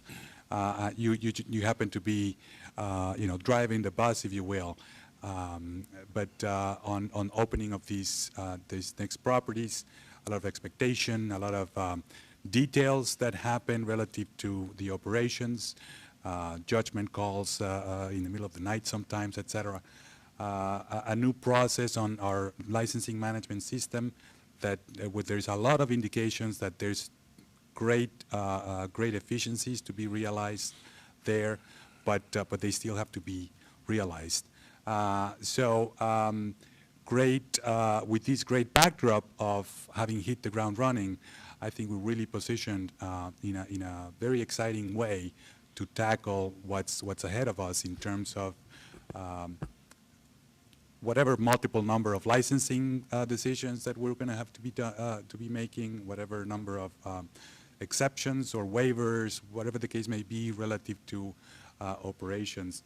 And I think that's exciting, but it's important to recognize the challenge. So I encourage us to continue to be thinking about efficiencies. From my perspective, your approach to budgeting and spending is terrific, in which, and that means having to really make a judgment call in terms of being a balanced approach.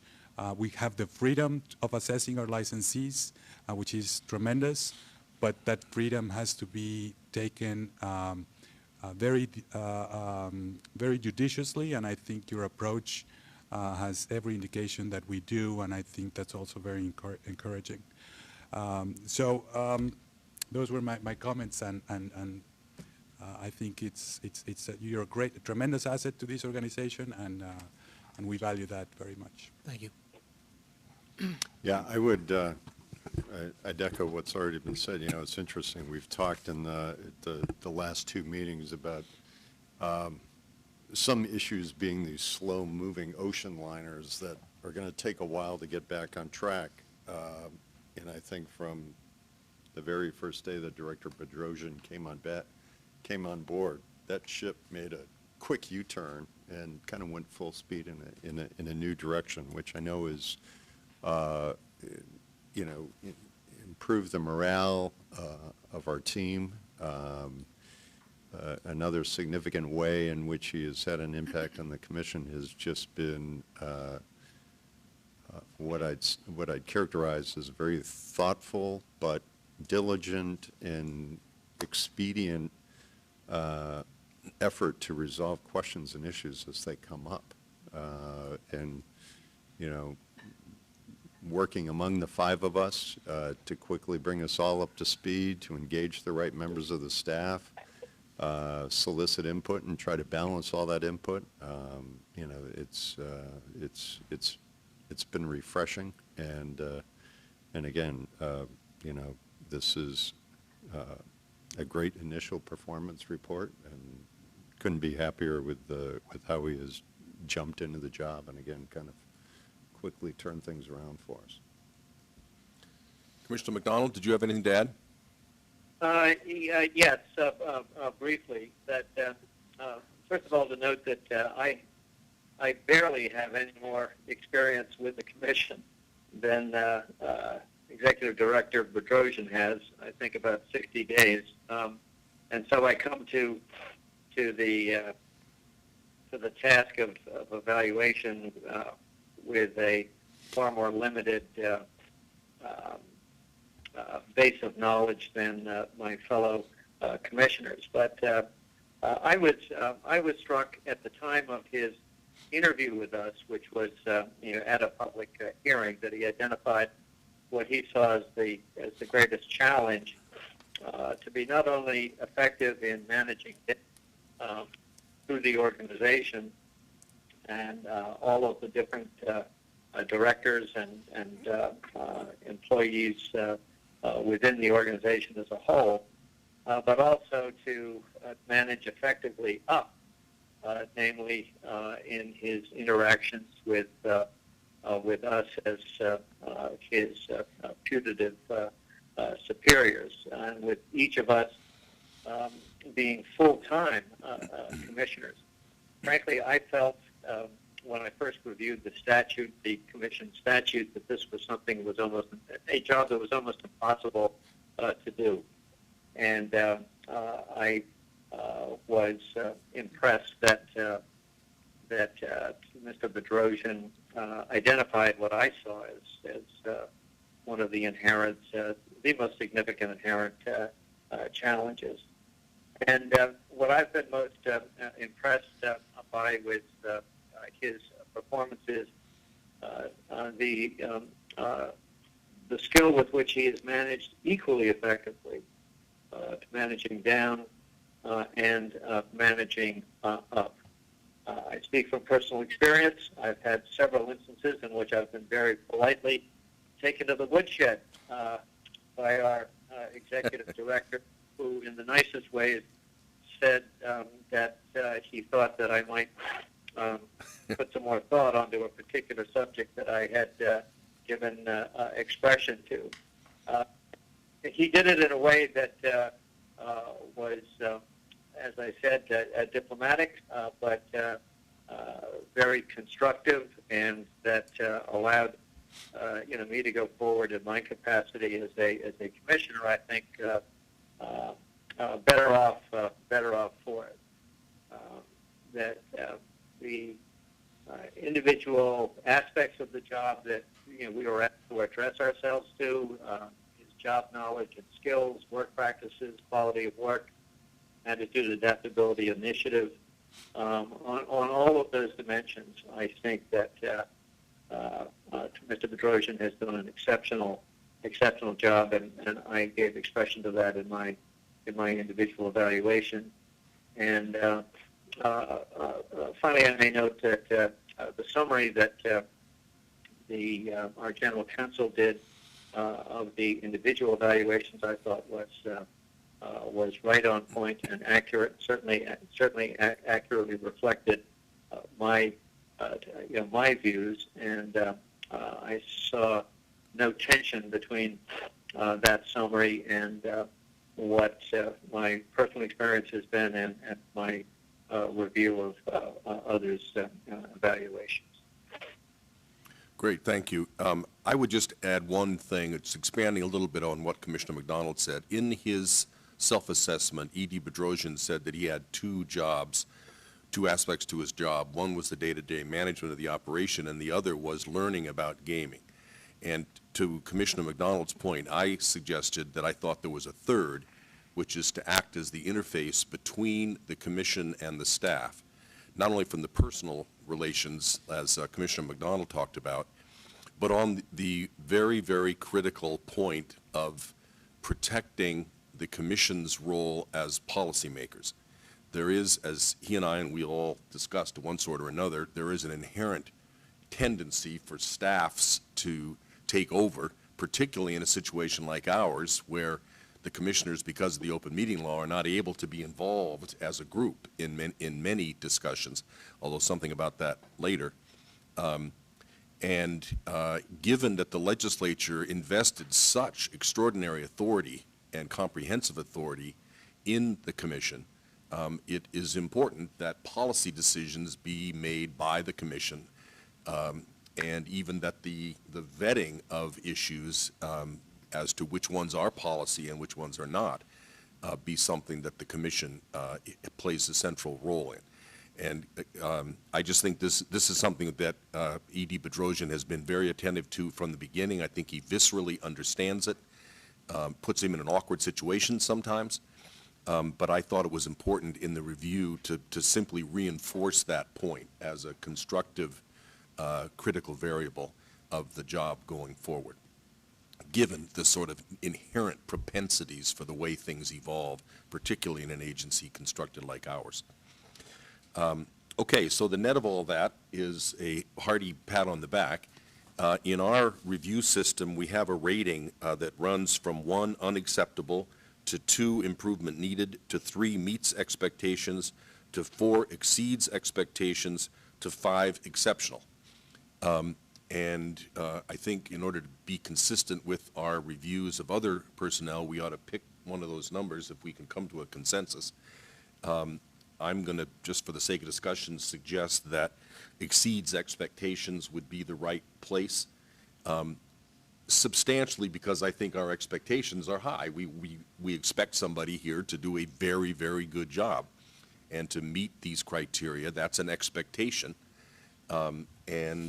Maybe it's a little too early in the tenure to be in the exceptional category, but there certainly was a broad consensus, I think, that on most of these categories, E.D. Bedrosian certainly exceeds expectations.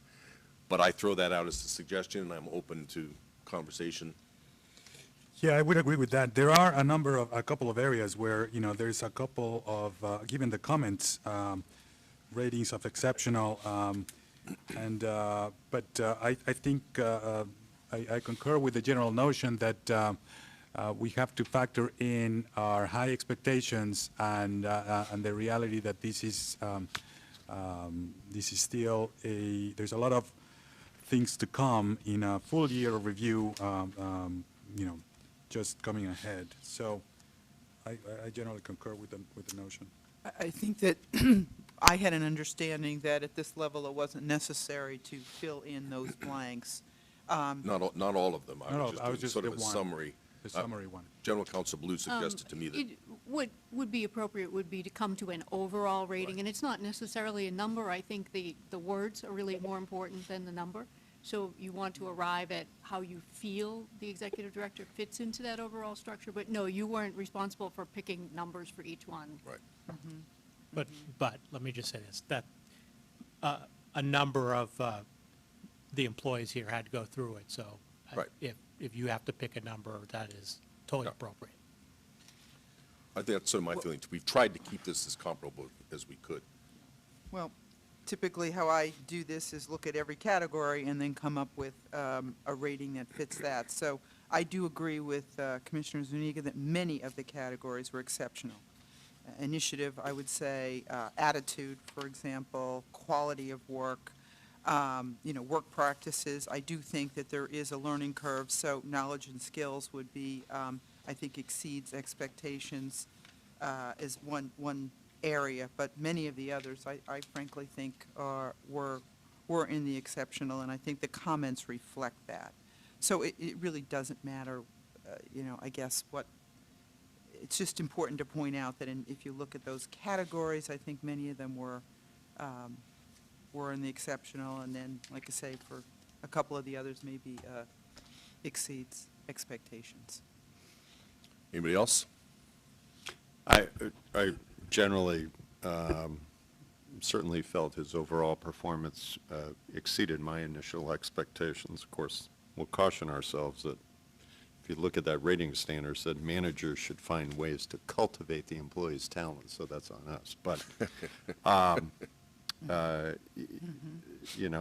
think overall he exceeded my expectations. As we look at setting his developmental goals for next year, some of those comments, I think, that were used were pretty broad-based, and I would hope that kind of in the coming months we can kind of begin to drill down on some of those development planning comments that we set for him.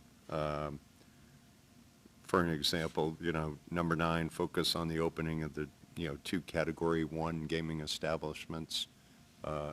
He's already at least shared with me some of the things that he has in mind in terms of making sure that we know MGM is up first, having a smooth opening for that. So I look at the development planning piece as something that we continue to engage him with and kind of, put some meat to the bones on some of those suggestions. Commissioner McDonald, anything to add? I would, as I've said, certainly exceeded my expectations, and because of my, the relative brevity of my service on the commission, I feel somewhat constrained in going beyond that, but exceeding expectations is where I would come down. Okay, so I think we clearly have a very, very favorable review with a lot of exceptional performance and a broad brush of exceeding our expectations. No, and this was important. Nobody picked out any problem to be addressed. I mean, there's things to focus on and things to keep growing in and areas to grow in and so forth, but no problems, which is pretty amazing, all things considered. For lots of reasons, this is not the easiest agency in the world to run. So I guess that gives you a sense, and I think, again, I'll just throw out relative to compensation, Executive Director Bedrosian and the HR and legal people are in the process of thinking through exactly how we're going to handle compensation for our other employees, for whether there will be raises, whether not. We're trying to keep an eye out, even though we're not paid for out of tax revenue. We're trying to keep an eye out for the context of the other state employees, how that's affected, how we relate to that. So I would suggest that based on this performance review, that we ask the staff to treat Executive Director Bedrosian in his compensation review in a way which is compatible with whatever you do for the others, however you decide to handle that, that you put Executive Director Bedrosian in the same context. And I can talk with whoever needs to be to dot the i's and cross the t's on that. But does that sound? Yes. I think it sounds right on point. I completely agree. Okay. Yeah, and I would just suggest one thing, just to make sure we're not walking into any legal landmines here, because there could be a conflict of interest for me if I then make compensation decisions for my directors based on the fact that it'll be the same, that General Counsel Blue knows where we are generally before then. I would just ask that you and General Counsel Blue, obviously whatever communication goes around me. Yeah. Okay. Yeah. Good. I agree with that. Thank you. And on that venue, if you had a conflict, you'd have to disclose it to your appointing authorities. There and you go. Perhaps you just did. If I could just make one or two comments on the evaluation. Yep. First, I consider myself privileged to have the job. Any success that I've demonstrated in the last 9 or 10 or 11 months, I would really say is due to the leadership, the commission, direction the commission has given me, and great staff who execute very well, really come into meetings with me with a broad brush of ideas and solutions, and not just look at me with a blank stare. I'm very fortunate. Commissioner McDonald, I don't know if I'll take conflict with saying I've taken you to the woodshed, but I would say that all of the commissioners are open and receptive to hearing, I don't want to say criticism, but polite, constructive dialogue. And it's a two-way street, and I value that very much. And finally, last thing I'd want to say is when you made, this is maybe an inappropriate term, but when you bet on me, you had a choice. And the other person was incredibly qualified. And I just want to say, since that process, I have reached out to Mr. LeBoy, who's still with the Maryland Gaming Commission. That's not the title, I forget what it is. But he has been incredibly helpful. They've been incredibly helpful to our staff as they are actually opening in a couple of weeks a new facility down there that I think will guide a lot of what we do. I just want to say, it was an honor to be chosen, specifically, with that type of challenge. But Mr. LeBoy is really been a stand-up person and continuing to help us. I want to thank him for that. And Great. thank you, the commissioners, for the review process. Thank you. Good. Well spoken. Thank you. Well done. Okay, there are two more items on our agenda today. They are largely my suggestions. The first one is the agenda planning meetings. Let me sort of walk through this. When the commission first got together, as all you've heard us talk about this now for years, particularly in the very early days when we just had 5 commissioners and very few staff, it was very awkward for us to operate under the open meeting law, not with respect to the big issues like who's going to get the licenses and what are the regs going to say and so forth, but all the kind of administrative stuff. Initially, where would our office space be? What kinds of cell phones were we going to get? What color were our rugs going to be? How many assistants did we have? All those were topics that were covered under the open meeting law. It made it a difficult way for us to operate, but we adapted to it as best we could. We have made a point from the very beginning, reinforced by the dozens of lawyers, it seems, that we have either on our commission or in our staff, to adhere to both the letter and the spirit of the open meeting law rigorously.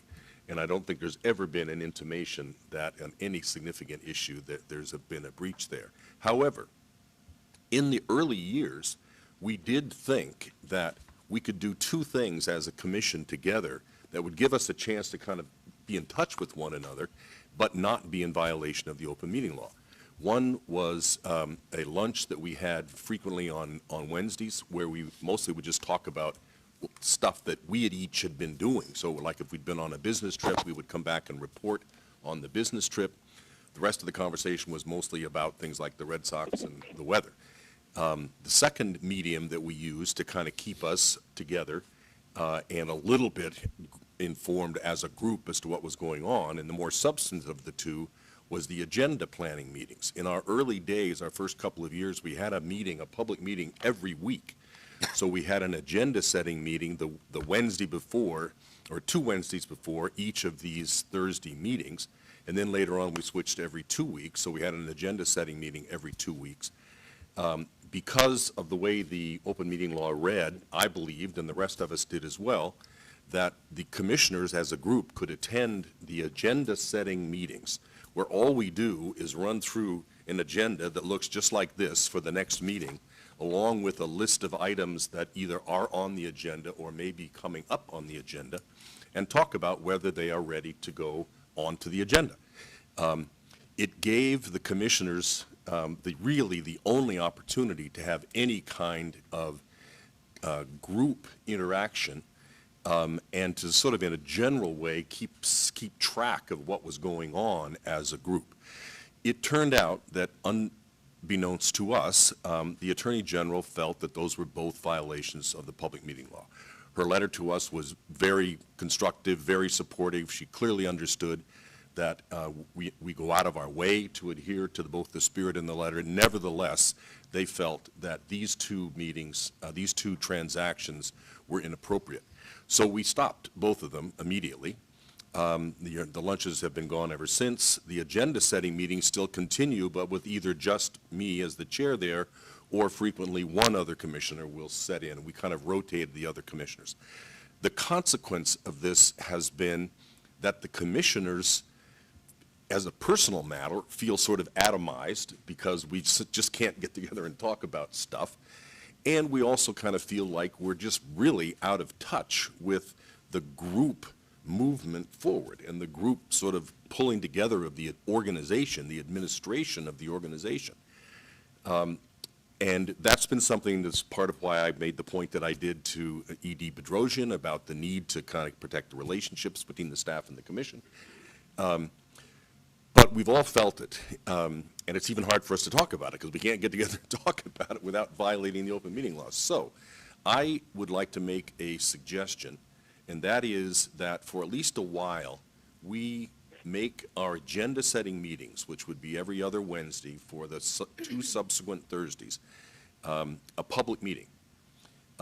They will do just what we've always done, which is run through the agenda, say, are the things ready on the, and run through the list of items that are on the agenda that are coming up on for an agenda at some point in the future, get those issues teed up. There will never be any votes. There will never be any deliberation on anything that is remotely substantive. But there will be a public meeting. The public will be invited. We will not go to the expense of streaming our agenda-setting meetings or archiving our agenda-setting meetings, but we will have minutes taken of those meetings, which will be posted. And as I said, anybody is welcome to come to those meetings if they are interested. That may give us a chance to at least get back to some sense, at least once every 2 weeks, in kind of a group sense of where we're at. And in the event that we happen to talk about something that is substantive, it will be in a public notice, public meeting with an agenda, published 2 days in advance and so forth, and with minutes kept. I don't know whether that will turn out to be a good thing or a bad thing on the net. There may be unintended consequences for some reason that are not good, but my suggestion is that we give it a try for a while and see how it goes. But I throw it out there for the other commissioners to react to. I'd like to react first by saying that I think this is entirely within your statutory discretion, because one of the big differences between you and the rest of us, Mr. Chairman, is that you call for the meetings and you set the agenda. So having said that, you are the first one who always says that in our mission, we try to be participatory, and perhaps you are, by that very nature, doing it right now. And in doing so, I agree with everything you say. I say we give it a try. I think it's worthwhile. There's nothing to change in those meetings, in my view. If we did exactly the same that we do, run through the agenda, run through the topics that may be coming, it would provide the rest of us that miss those meetings a lot of context that I think I value, and we could always see how it goes. And more importantly, the public, if they're interested. They can come, observe. They don't take long, 30 minutes or so, and verify that they are purely agenda-setting meetings. And these would, in my mind, be an extra step that we can make towards transparency, something that I happen to value tremendously. So I agree with giving it a try, and I think I look forward to it. I also agree with giving it a try. It's, I think since it was ruled that we couldn't operate the meetings as we had, that it's required me to kind of mix up the way I kind of continue to interact with staff in advance of the meeting. But I think there's some efficiencies to this process that we'll realize. It will give me a better understanding of maybe not what's on the next agenda, but kind of some future issues that we're putting on the plate. So I'm anxious also to give this new format a try. One of the things I just want to be cautious about is, and we can review it, will be, I don't want to necessarily use this new format and have the great dialogue that we had with staff get constrained just due to the public nature of the meeting. But I'm willing to give it a try. I think it's a great opportunity to have us all back at the table, and we'll see how it goes. I probably have more reservations than the rest of you, frankly, because I do see it as additional work for staff, and I do see it as, I understand the need to be transparent. It's really important. We demonstrate that every time we have a meeting here. But some of the information is, I would call it intelligence in nature, and I think that we will not have those same, there will be some unintended consequences of a free-flowing conversation. And that's just the nature of, not wanting to embarrass anybody, whether it be, something happening in one of the locations. You're just not going to be as free to talk about There's that. things like why we might not. Well, I'm we just might saying, not have a I meeting, have- and because we might have to postpone a meeting because something happens, and you don't want to get into the. Well, particulars of what. I have more reservations about a planning meeting being public. But I see that my colleagues are very much in favor of it, so certainly we will try it. And I would just hope that it doesn't create too much additional work for staff. And I know that we can work to make sure that that doesn't happen. Commissioner McDonald? No, I think it's worth a try. I share some of Commissioner Cameron's reservations, but I would approach it with those in the back of our minds, and to see sensitively whether that which we're gaining is outweighed by what we're losing. But I think it's definitely worth a try.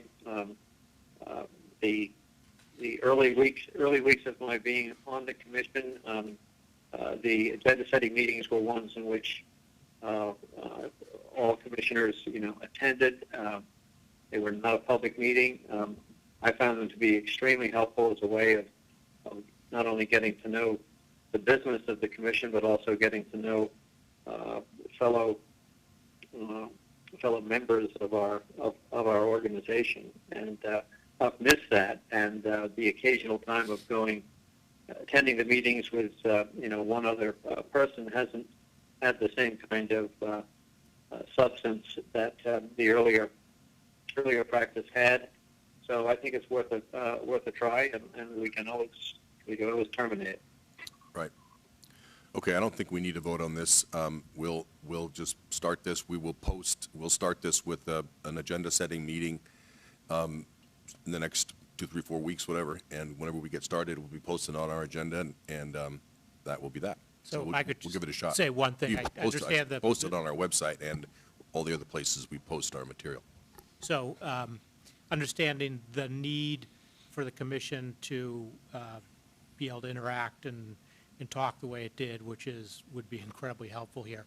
I would just say, I'd ask you just to keep in mind the tempo of the meetings. Now we'll have a public meeting a week. I understand it won't require this. Right. This is a lot of work, but there's still a amount of work in it.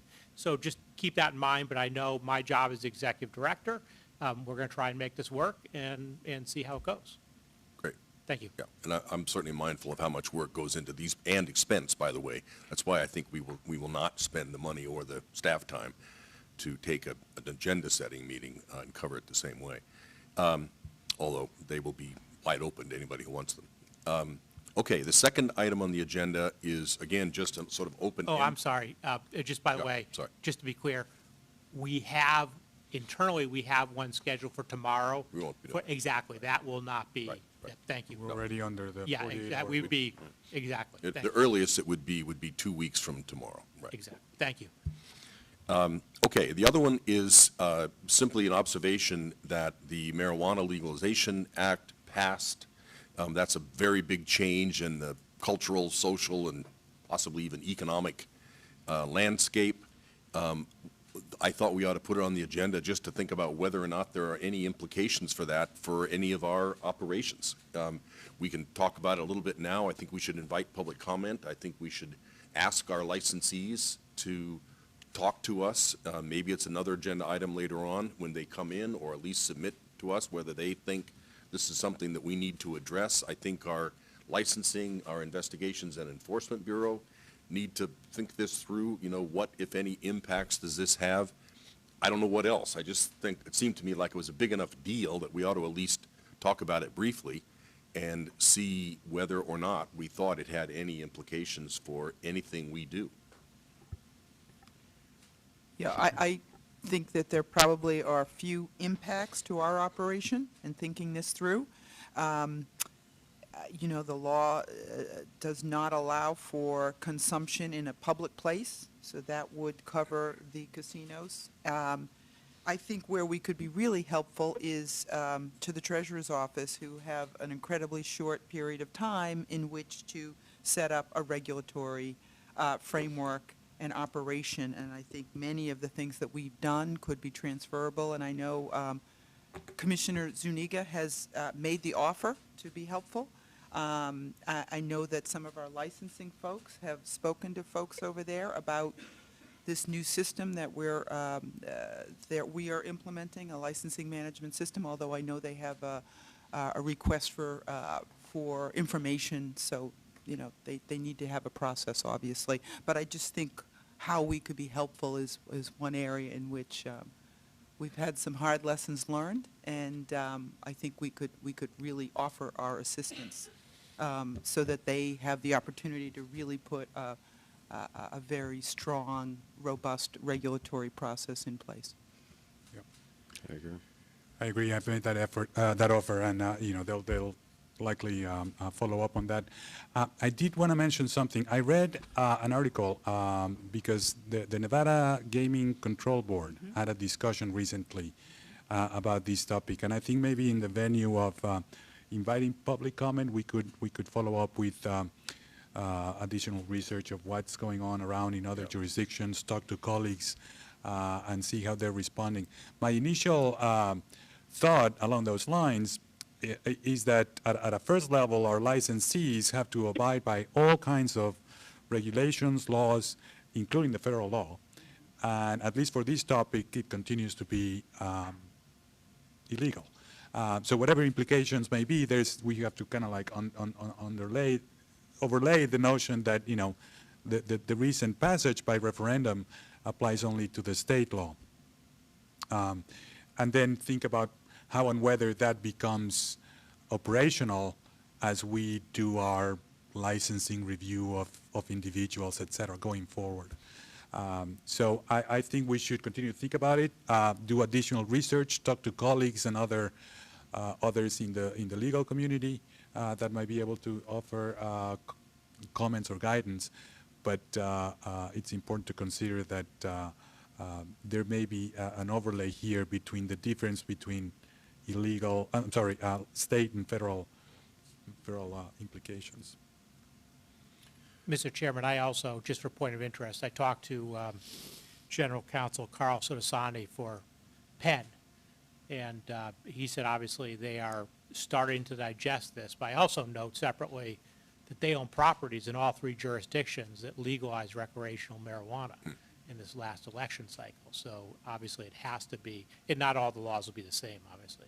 Right. But it's something that he invited me to follow back up with him on. Well, that's great, and I think we might ask for comment. Elaine, maybe we can put out a formal public period, because there'll probably be other people besides our licensees who might be interested in commenting too. The problem, of course, is we've got this referendum, but we have the understanding that the legislature may take this up and amend the referendum in some way or other, so we don't know for sure what we're dealing with, but as it stands, it's legal come the middle of next month. Before there's any regulatory environment. Right. So maybe, Ed, you could reach out to the other jurisdictions. I will. And you and IEB could reach out to other jurisdictions, Colorado, Oregon, where it's already happening. Yes. See what, if anything, there is to be learned. We can make a public, an offer for comment on any aspect of this, and then over the next 2 to 4 to 6 and ongoing weeks, we will consider what actions, if any, we need to contemplate. This was alluded to previously, but I'll dovetail it with the notion of comparing to other jurisdictions like Nevada. The good news is that our casinos are non-smoking. The good news is that our casinos are non-smoking, and they will continue to be non-smoking regardless of what materials you're smoking. Whereas, other jurisdictions like Nevada may face the very real policy decision as to how, including the licensees, how and whether they will have areas that are, free from smoking marijuana versus cigarettes.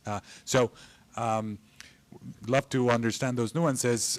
Again, the good news is there will be continue to be no smoking in the casinos in Massachusetts. Yeah, of course, there are edibles. And then there are private Good parts point. with Fair our point. Category 1s, there'll be hotel rooms. So there are implications. That's true. Right. Okay, then we're at the last section, which is any other commissioners have any other reports or updates?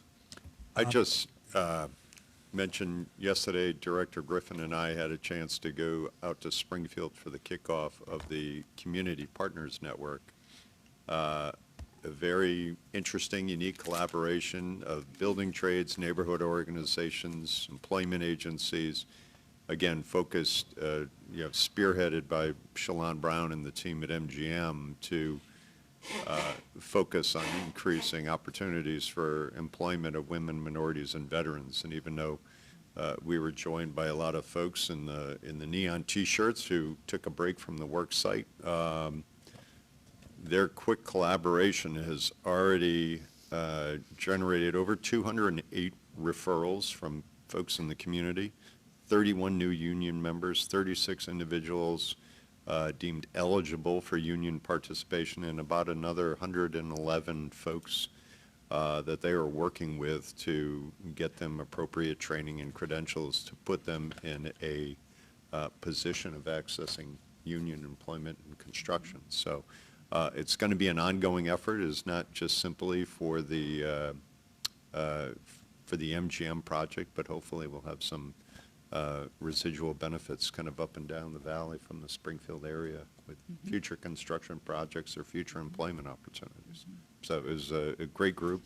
The mayor was there, a representative from the governor's office, a number of local elected officials, but a very unique opportunity that they kicked off yesterday. Great. Anybody else? I want to talk a little bit about the audit that Auditor Suzanne Baum released yesterday.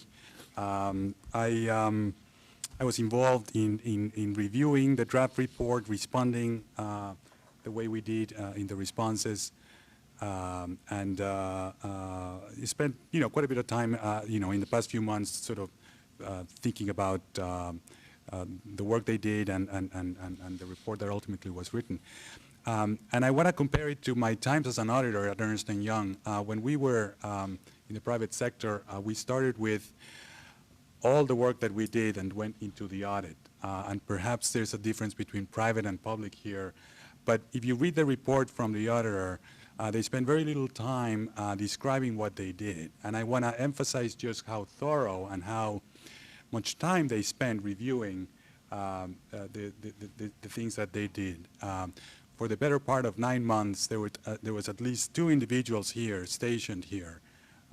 And there were times when there were 4, looking at a number of entries, testing everything between reconciliation, public meetings, discussions, entries into our MARS, our accounting system, and the operations of Plain Ridge Park Casino. So I think the work they did was very exhaustive, very thorough. They took a lot of time trying to understand. Of course, this was their first audit of a new agency. The context, the statute, the decisions that we made early on, and I think that's not reflected into the audit report, but I think it's very important to note for the record.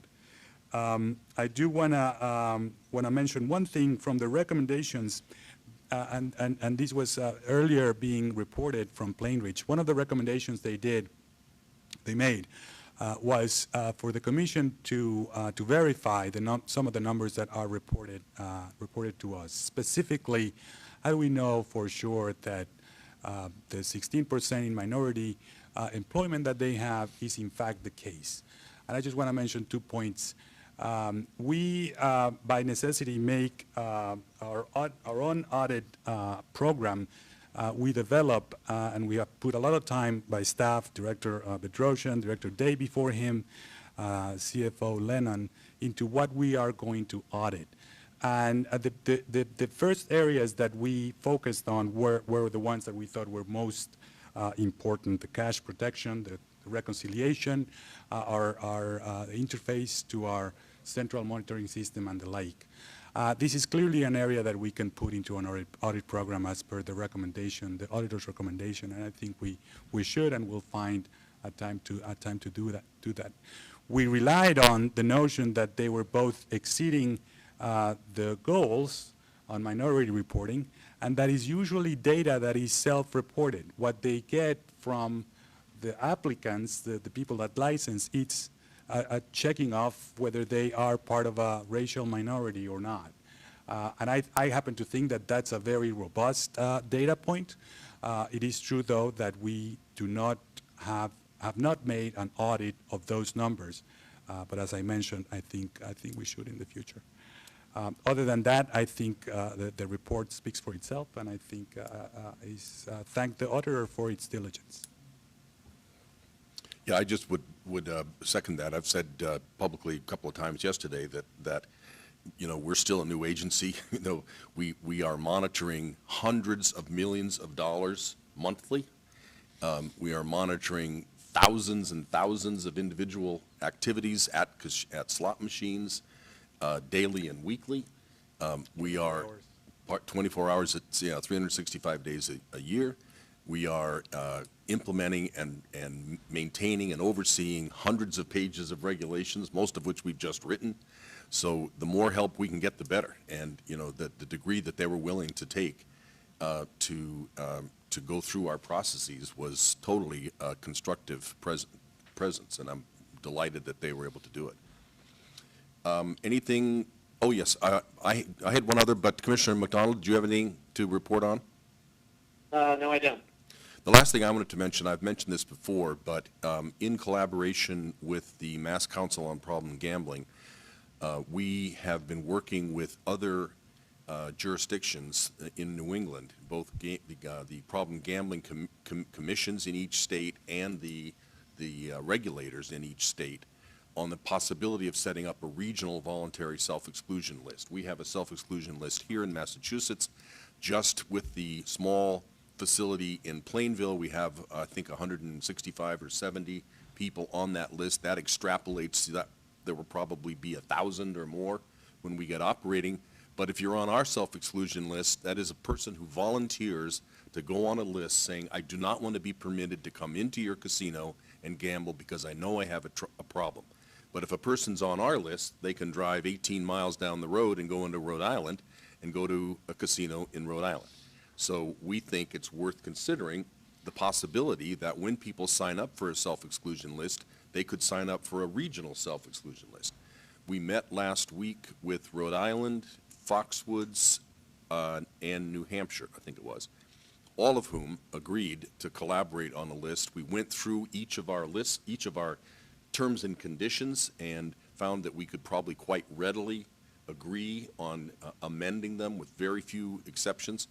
And we are going to have a meeting. We're going to add in Maine at least, and maybe Mohegan Sun right in the new year, and see if we can formalize a regional self-exclusion list, which will be the first time ever in the United States that there's been such a thing, a list across jurisdictions on voluntary self-exclusion. So I thought it was going to be much more difficult to try to standardize the terms and conditions of self-exclusion, but everybody really put their shoulder to the wheel. And for example, we now have a 6-month, 1-year, 3-year, 5-year, and lifetime option.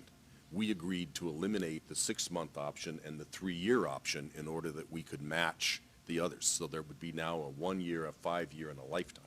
Turns out not very many people use our 6-month or 3-year anyway, but that was the kind of compromise that people were making in order to standardize the terms and conditions of the list. Okay, unless there's anything else, you will have a motion to adjourn. So moved? Second? Second. All in Second. favor? Aye. Aye. The ayes Aye. have it unanimous. Aye. Oh, no, we have a roll call vote. Commissioner Cameron. Aye. Commissioner McDonald. Aye. Commissioner Stebbins. Aye, and Mr. happy Zuniga. Thanksgiving. Aye. And the chair votes aye unanimously. We are adjourned. Thank you all very much. Thank you.